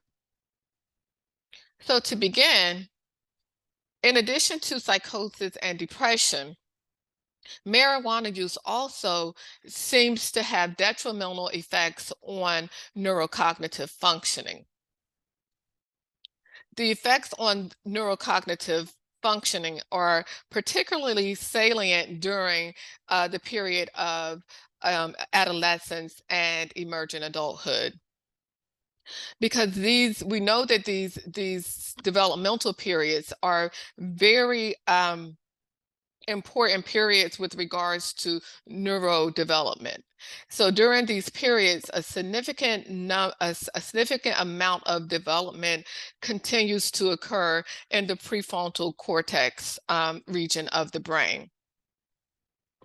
And so when adolescents or emerging adults, transitional age youth, use marijuana, it seems to have significant implications or negative effects on their neurocognitive functions, because rapid changes are occurring in the prefrontal cortex during these periods.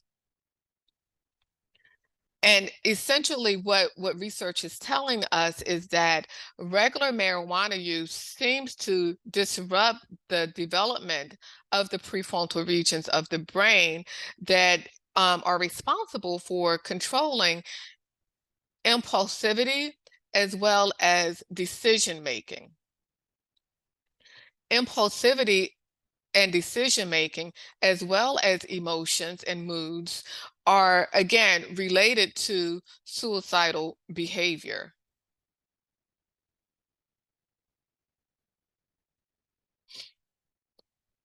So there is a large amount of research that has focused specifically on the relationship or how marijuana impacts neurocognitive functionings, and more specifically, impulse control and decision making.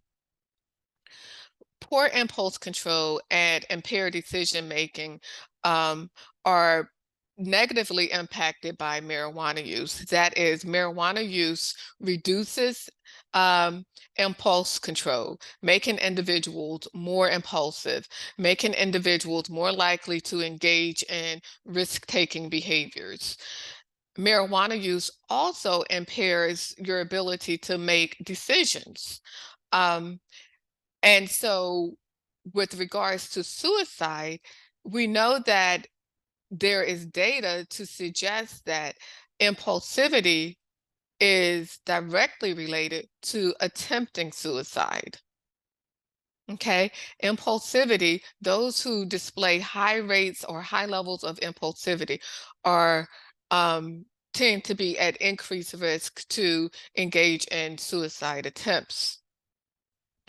One example from the literature is a study by Hakovich and colleagues, and they found that poor impulse control was significantly associated with suicidal ideation. And this was after they took into consideration the influence of mood disorders such as depression, emotion dysregulation, anxiety, externalizing diagnoses such as ADHD, as well as demographic factors such as sex. So again, marijuana use does have a negative impact on neurocognitive functions such as impulse control, as well as decision making. And there is support for the relationship between poor impulse control and suicidal ideation, as well as suicide attempts. In addition, poor decision making has been identified as a potential risk factor for suicidal behavior as well. So what we currently know is that there is a relationship between marijuana use and suicidal behavior. We're still trying to figure out the strength of that relationship, but there is clear evidence of the relationship. Moreover, there is evidence that this relationship between marijuana use and suicidal behavior may be mediated by psychosis, by depression, as well as by impaired neurocognition. So the relationship between marijuana use and suicidal behavior may be indirect. That is, they may be related by virtue of marijuana's influence on psychosis, depression, and neurocognitive functioning. And in turn, the relationship between these neurocognitive functioning, depression and psychosis, and suicidal behavior.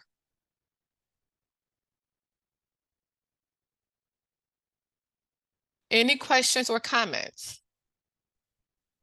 We did have one question. Is there any research regarding the comparison of dopamine prior to the use of THC, such as someone who has a mental illness that might decrease dopamine anyway, and someone who has a normal level of dopamine? So there have been laboratory studies. I'm very much aware of laboratory studies that have utilized mice or rats and have manipulated the administration of THC and looked at levels before and levels after and decision making, in particular rats and decision making. In humans, it's a little difficult to manipulate, the administration of THC and examine dopamine levels. Prior to and after the administration, but there have been some imagery studies that are able to look at how the brain or dopamine levels and brain activity when individuals are under the influence of marijuana versus when they're not.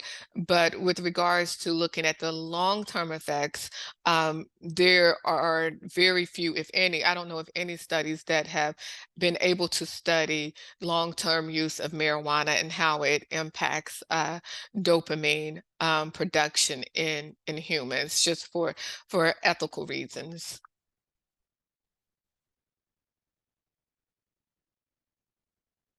Other questions? Okay, so again, it's quiz time. Let's see how much you remember.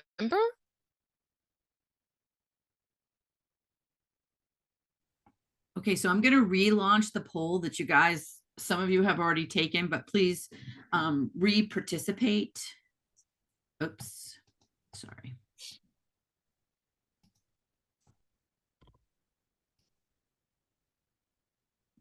There you go. And you have more information now because Dr. Floyd has gone over all this, so you probably do better. Yes, perfect scores.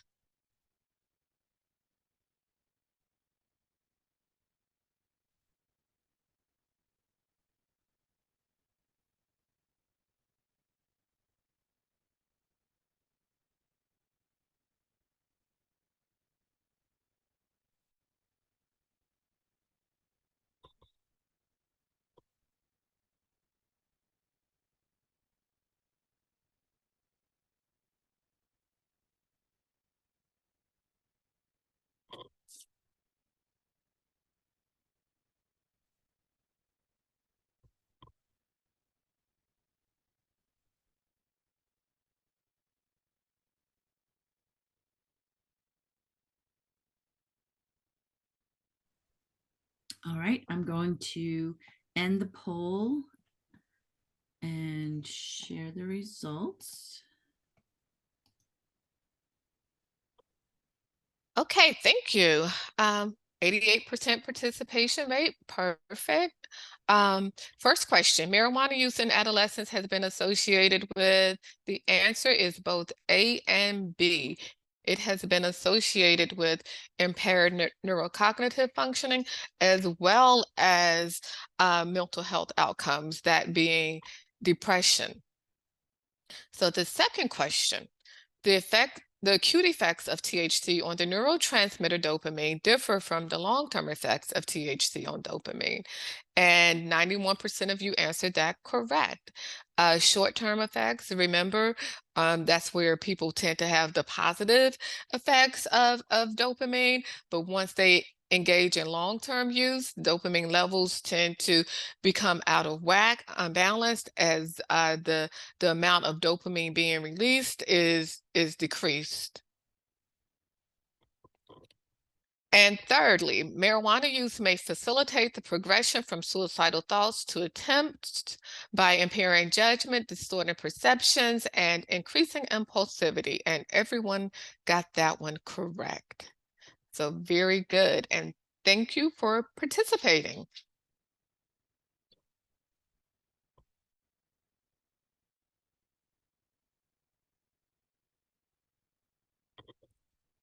So in this next section, what I would like to do is provide some theoretical models for better understanding the marijuana use suicide relationship. And so we will talk about this framework that is known as the ideation to action framework. The ideation to action framework is a framework that is increasingly being used to guide suicide research. And in this framework, it suggests that not everyone who experiences thoughts of suicide will actually attempt suicide. In this framework, suicidal ideation and suicide attempts are related but very distinct behaviors. Okay, they're related but very distinct behaviors. And this framework aims to understand the movement from ideation to actual attempting suicide.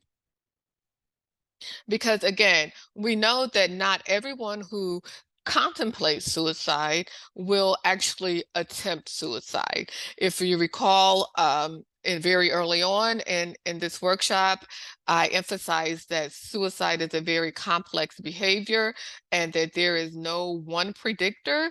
So now we're arguing that not everyone who thinks about suicide will attempt suicide, and that in fact that other factors must come into play. So one of the most well-known theories within this framework is the interpersonal psychological theory of suicidal behavior by Joyner. Now, the IPTS theory, the IPTS is basically a theory that suggests that individuals will not progress to suicide attempt unless they have both the desire, okay, as well as the capability to do so. Desire and capability are necessary in order for an individual to attempt suicide. So it's not just the desire, but you also must be capable of doing, engaging in the act. So there are three core components in this theory.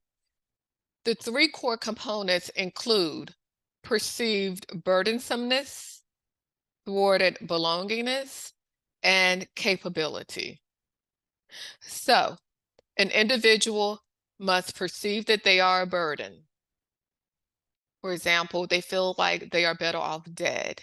They feel like it's not worth them living because they're too much of a burden on their loved ones.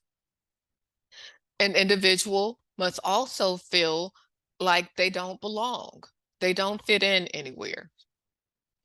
So, for example, social isolation, feelings of loneliness, feelings of being excluded, whether it's excluded from your peers or maybe it's excluded on a societal level, right? Because we talk about social factors influencing or contextual factors influencing suicidal behavior.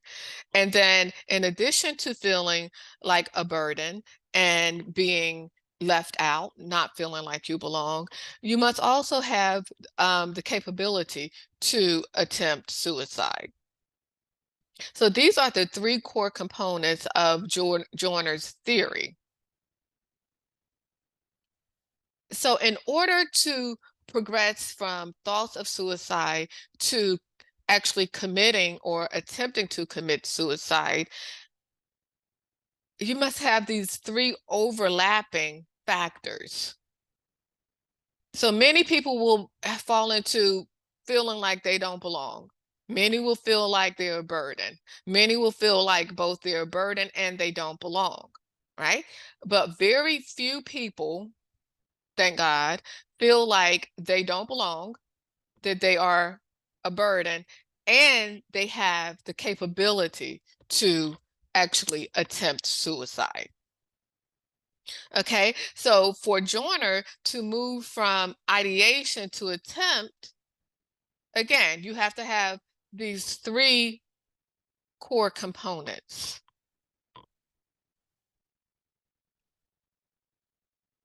A second model is the three-step model of suicide. The three-step model of suicide. So the three-step model of suicide identifies 4 factors that are essential. The first one is pain, feelings of pain. The second one is hopelessness. Hopelessness. The third, capability for suicide. And the fourth factor in this model is connectedness. So I know some of you are wondering about connectedness, and we'll talk about that also. The first 3 probably make more sense than connectedness. So according to this model, pain and hopelessness are major contributing factors to the desire to commit suicide.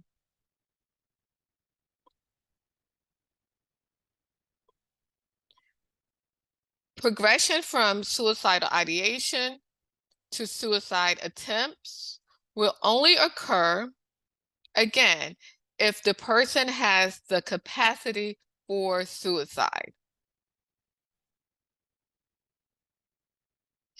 In this model, connectedness is seen as a protective factor. Okay? Connectedness is considered a protective factor. So let's look at a concrete example. Mary. Mary is a student, and Mary has experienced a significant loss. And let's say the loss is she's lost her grandparent, her grandmother, with whom she was very close. So Mary has a significant amount of pain, and her grandmother was her biggest supporter, her cheerleader. Her grandmother made her feel like she could accomplish anything. Her grandmother was her best friend. But now her grandmother is no longer physically with her. So Mary is in a lot of psychological pain. Mary's pain is compounded by feelings of hopelessness. Mary feels hopeless because she no longer has her biggest supporter. Mary feels hopeless because she has reached out to her friends and family members, trying to express her pain, seeking help, but Mary has not been fortunate enough to be provided with the help that she requires. So Mary begins to engage in marijuana use, and Mary consumes large amounts of marijuana every day, large amounts of marijuana with high levels of THC. So this seems to be the perfect storm as it relates to this particular model. There are feelings of pain, there is this sense of hopelessness, and she is using marijuana with high levels of THC very frequently, which is reducing her inhibition, which is further distorting her perception of reality. With these factors in place, Mary will attempt suicide. It is highly likely that Mary will attempt suicide, because the one thing that may buffer her from attempting suicide, connectedness, she doesn't feel. She doesn't feel connected to her peers. She doesn't feel connected to her parents. There's no sense of a strong social support system.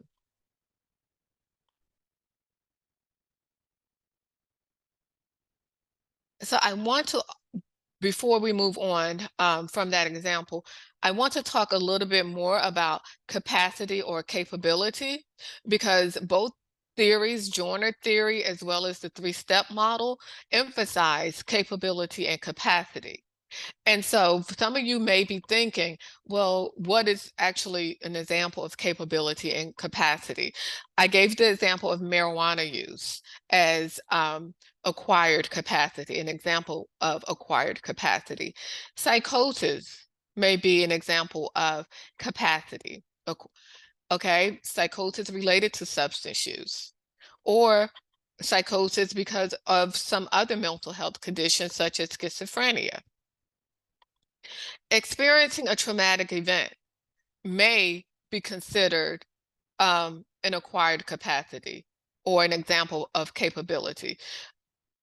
Some research suggests that repeated exposure to traumatic events, such as child abuse, interpersonal violence, community violence, these can all be triggers. These could all be factors that are considered to be acquired capability or capacity. In addition to bullying, we know a lot of young people experience bullying. And so when you think about capacity or capability, think about repeated exposure to traumatic events or substance use. Think about things that for some people, they may use the term triggers. So in sum, the ideation to action framework says not all people who experience thoughts of suicide will progress to suicide attempts. Ideation and attempts are related but distinct concepts. Models such as Joyner's interpersonal model, as well as the three-step model, argue that there must be a desire plus a capability before an individual will attempt to take his or her own life. And cannabis use may be an acquired capability or trigger that moves people from ideation to attempt. Any questions or comments? We did have a few questions. Let me go back and find them. Okay. This is from Kurt. Regarding the study about the link between THC use and dopamine function, is there evidence that this change is permanent or temporary? Specifically, functioning improves with abstinence. Okay, so the data or the research, there is research that seems to indicate that it can rebound. Dopamine levels can rebound after a person stops using marijuana for a long period of time. So it appears that, and more research is being done and it's needed, but it appears that the effects of marijuana on the dopaminergic system may not be permanent, that there may be what we refer to as dopamine rebound after a person discontinues use.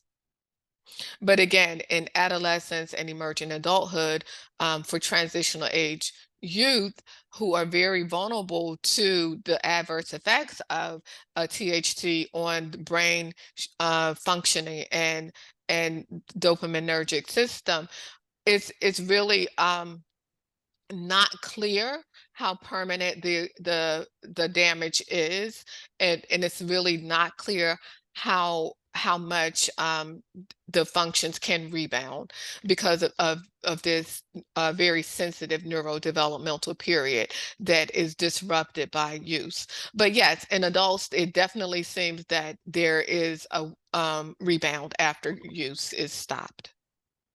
All right, Kurt had a follow-up with, in addition to a dopaminergic effect, is there evidence that THC use produces a serotonergic effect as well?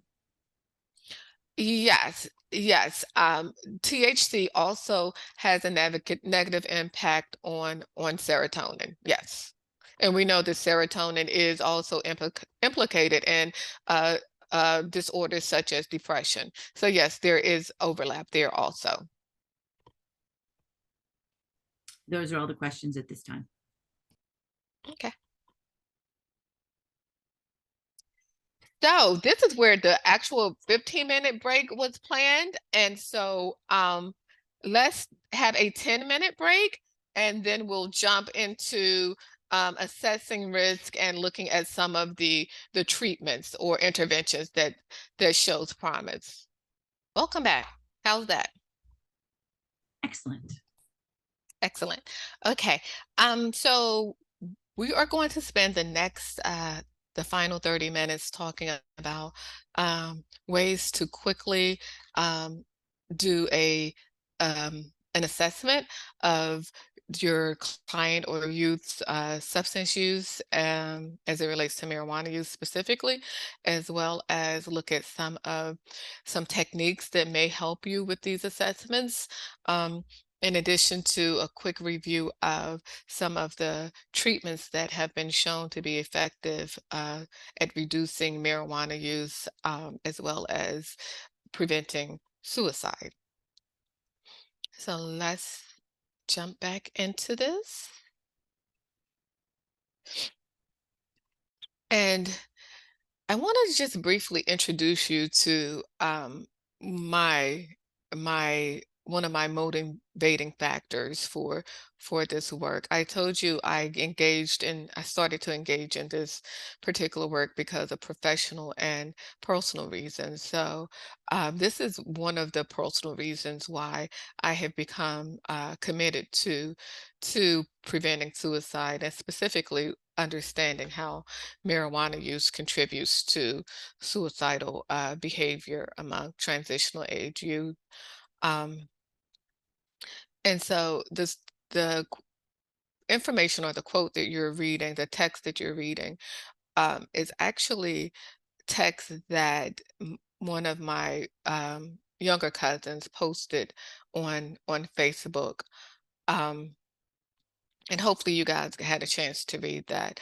But she posted it on Facebook, and every year she updates it um, in celebration of her choice to continue to live when she was very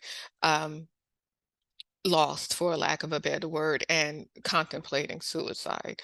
So I urge everybody to, if you have young people, and all of us do, to really pay attention to your young people, and look for some of those signs, as well as, snoop around their social media accounts, because that will tell you a lot about what's going on, things that they don't actually want to share with you, but will share with the rest of the world.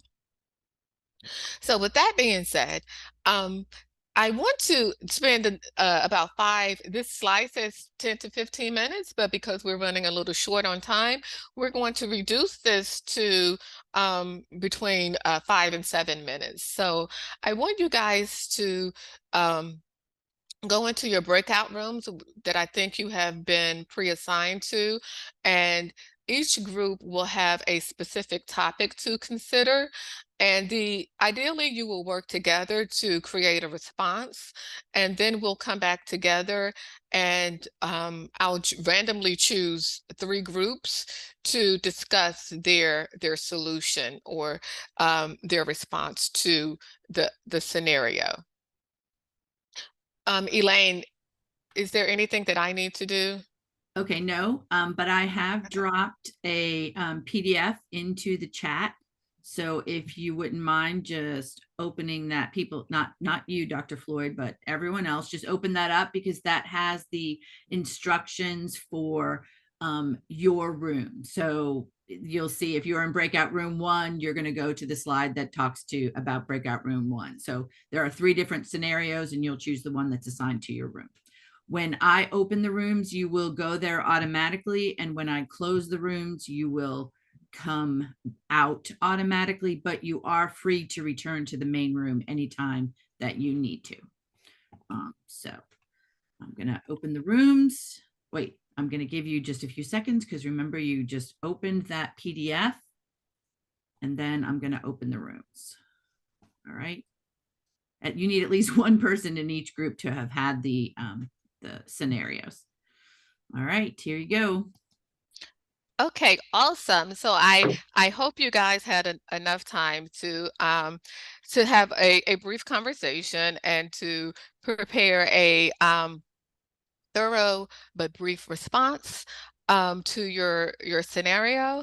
And what I would like to do now is to randomly call on a group, call on 3 groups, and hope you guys should be able to see the first scenario. And I would like to call on group 6 to share.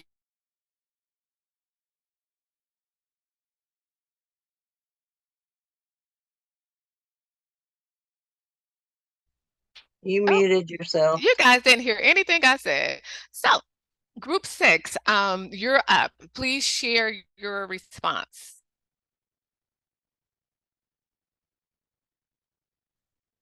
Okay. So everyone in my group, I'm Javon Baker. Everyone in my group, what we decided we would go with 3 out of the 4. The first one, oh, I'm sorry, hold up. Oh, sorry, saw something in the chat from Elaine. So yeah, we would go with 3 out of the 4. Initiate the conversation with the mother about the screening of suicide and depression. Share our concerns about the mother use of marijuana, and the last one, encourage the youth. Okay. I wish we had more time, because I would love to hear your ideas about how you would initiate the conversation with the mother about her marijuana use. But thank you for sharing. No problem. And so the next group would be group 4.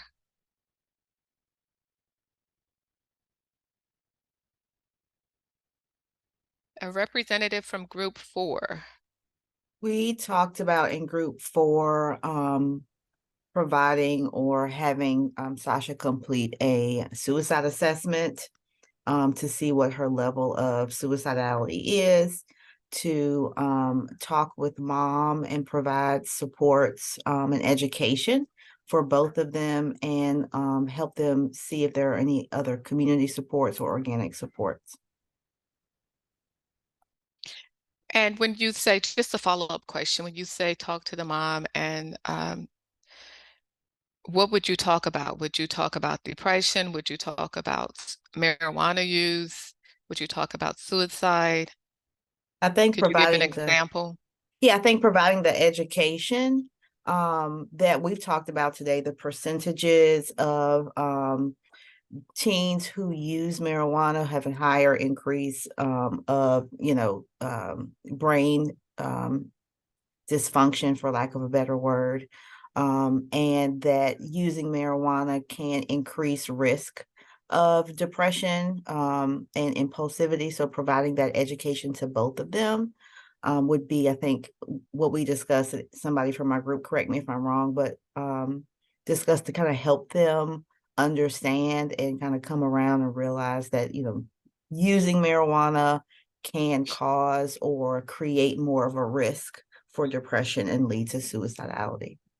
So again, just kind of giving Okay. them some psychoeducation to help both of them make better decisions. Good. Thank you. And last but not least, group 9. Okay, so we discussed with our patient Ben, who said that marijuana has to be safe because it's legal and it has some medicinal value. We discussed that there is an increased risk of depression and suicide with marijuana use, and he is within the age range for the 12 to 17 group that would struggle with that. It can affect his brain development and his impulsivity levels and things of that nature. And we also discussed it has the ability to trigger psychosis. And so if he had a family history of psychosis, or if he had any propensity to that he could be, find himself in that situation with mental health. And I kind of, wanted to argue that there is no medicinal value, but that's an FDA kind of federal government thing, and I don't know how well that would go out with a 14-year-old. So we thought we would just stick with the mental health and the suicide and depression aspects. Yeah, and you can also refer back to one of the earlier slides where we talk about the FDA has not approved the cannabis plant, but certain substances from the plant to treat very specific conditions that such as seizures from rare forms of epilepsy. But this idea of this broad use of marijuana for medical reasons, yeah, we really need to dispel that notion. But thank you guys, very good. I appreciate your participation. So now we are going to continue and look at some of the ways that you can do assessments with your youth. So youth can be screened for suicide through a variety of methods, both suicide and, it should say, marijuana use, through a variety of methods, a combination of methods, including self-report instruments as well as clinical interviews. We can assess it explicitly by asking very direct questions about ideations and attempts or frequency of marijuana or frequency of marijuana use. And so I want to share with you some of the assessments that I think might be useful. Now, there are many assessments, so this is by no means an exhaustive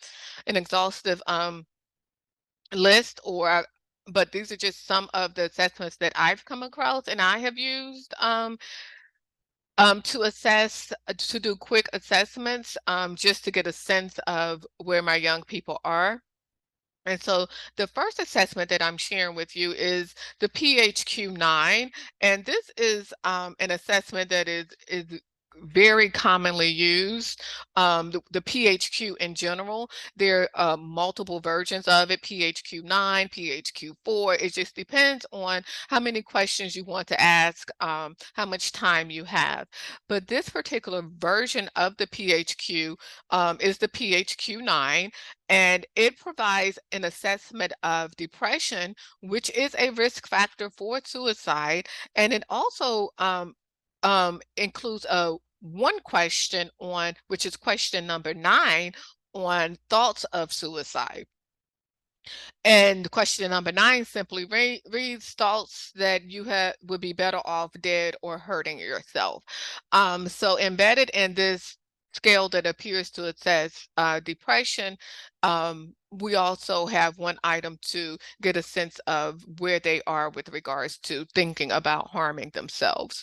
So again, the PHQ is free. You can find it on the web. It's very easy to score.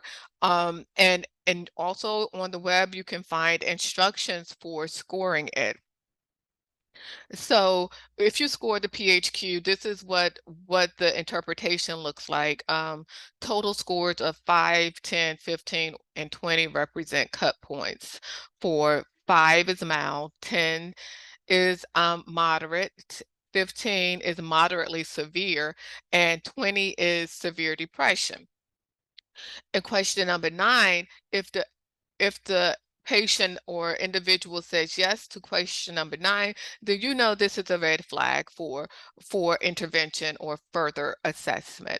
So again, the PHQ-9 is a well-established tool that is used by many physicians, many general practitioners or family doctors who want to get a quick assessment of depression and or suicide and even anxiety. Now, this assessment is the Columbia, excuse me, this assessment is the Columbia, um, a, a, a, a tool developed by Columbia University to assess suicide. And although it is a very brief assessment of suicide, it does require some training. So this one is not as straightforward and as easily administered as the PHQ-9, but it does provide a very detailed look into suicidal ideation. But again, it requires some level of training and practice to administer.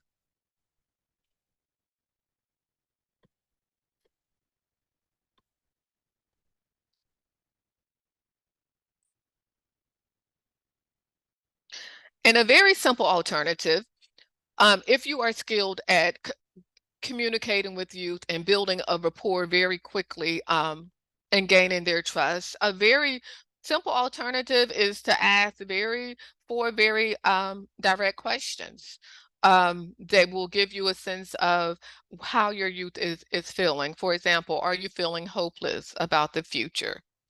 You recall one of the theoretical frameworks we looked at, hopelessness was a risk factor. Have you had thoughts about taking your life? A question that directly addresses suicidal ideation.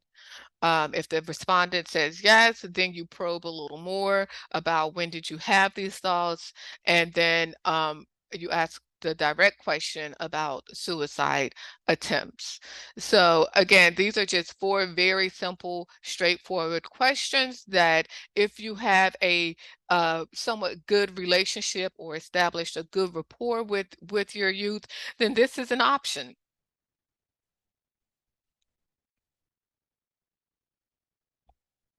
Next, excuse me, marijuana use, assessing marijuana use. Now, this particular instrument is an instrument that is also free and available on the internet, and it assesses problematic marijuana use. Simple yes, no questions. You could take a few minutes to look at these questions while I sip on some tea.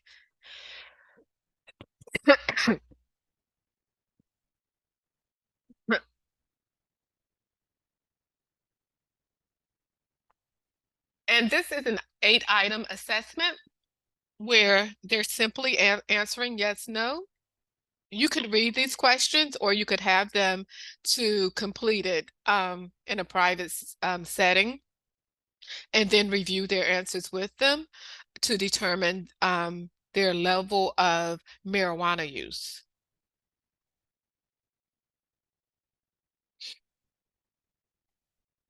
And so with this one, it's probably best to add up.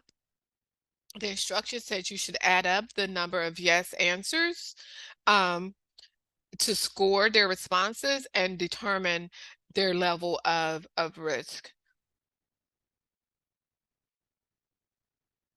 So 2 or above is considered a positive screen for a cannabis use disorder. 2 or above.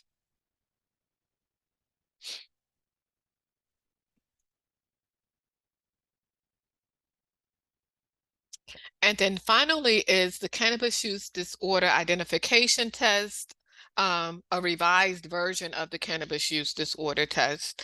And this one again assesses marijuana by asking individuals to, you give this assessment to the individual and ask them to complete it. Again, this one is also free and is easily found on the web.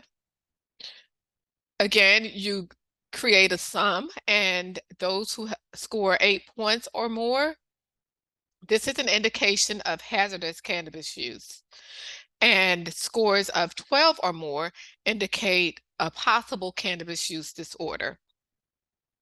So again, gives you a sense of red flags. Where do we need to go? Do I need to refer this person out? Do I need to have a conversation with parents? It helps you plan for next steps.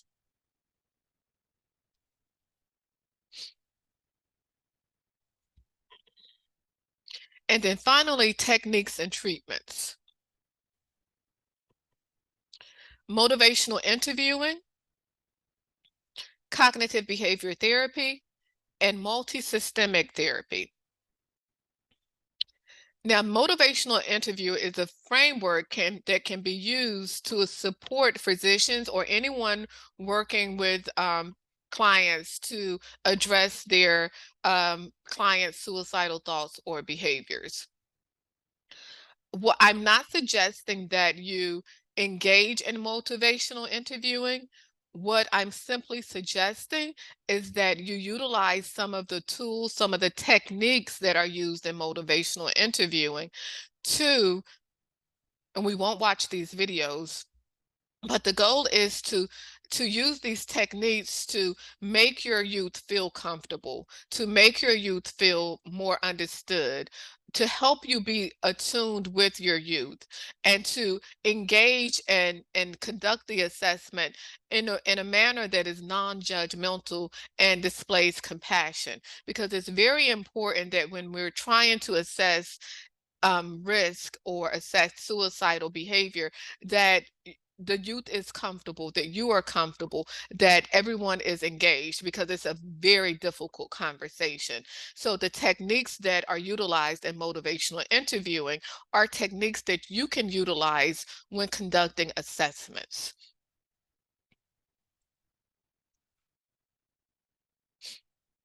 And then cognitive behavior therapy.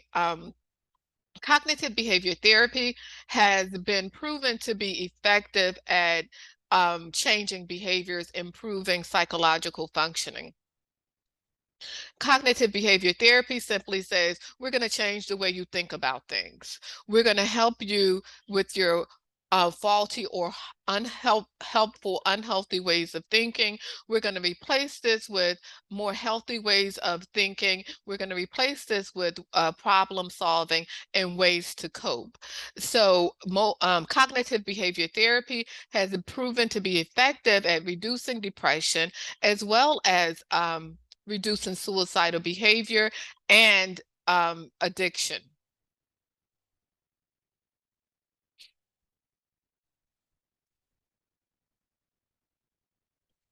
In fact, a recent study has demonstrated that cognitive behavior therapy reduces thoughts of suicide as well as suicide attempts, and it is cost effective.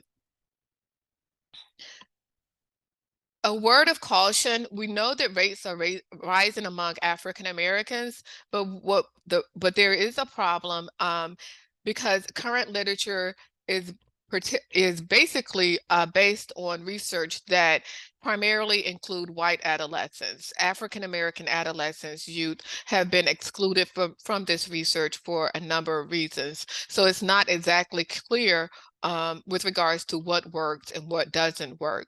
But in the Ring the Alarm report that was commissioned by the Congressional Black Caucus, 2 interventions or treatments were indicated as being particularly somewhat effective with African American adolescents. And this is the multisystemic therapy as well as attachment-based family therapy. And both of these interventions or both of these treatments really focuses on strengthening the family and improving family interactions. Improving family functions to reduce suicidal ideation and behaviors. So in closing, I urge each of you to become more active or remain active in preventing suicide, particularly among transitional age youth, and to join the campaign. The one of the most recent new campaigns, Be the One campaign, be the one to ask, be the one to be there, be the one to keep them safe, be the one to help them connect, and be the one to follow up. And so with that being said, I thank you all for taking the time and having the interest to participate in this virtual training. And I wish you all the best. These slides will be available and you can contact Elaine or Elaine will share with you how to obtain a copy of these slides. Enjoy the rest of your day and thank you again.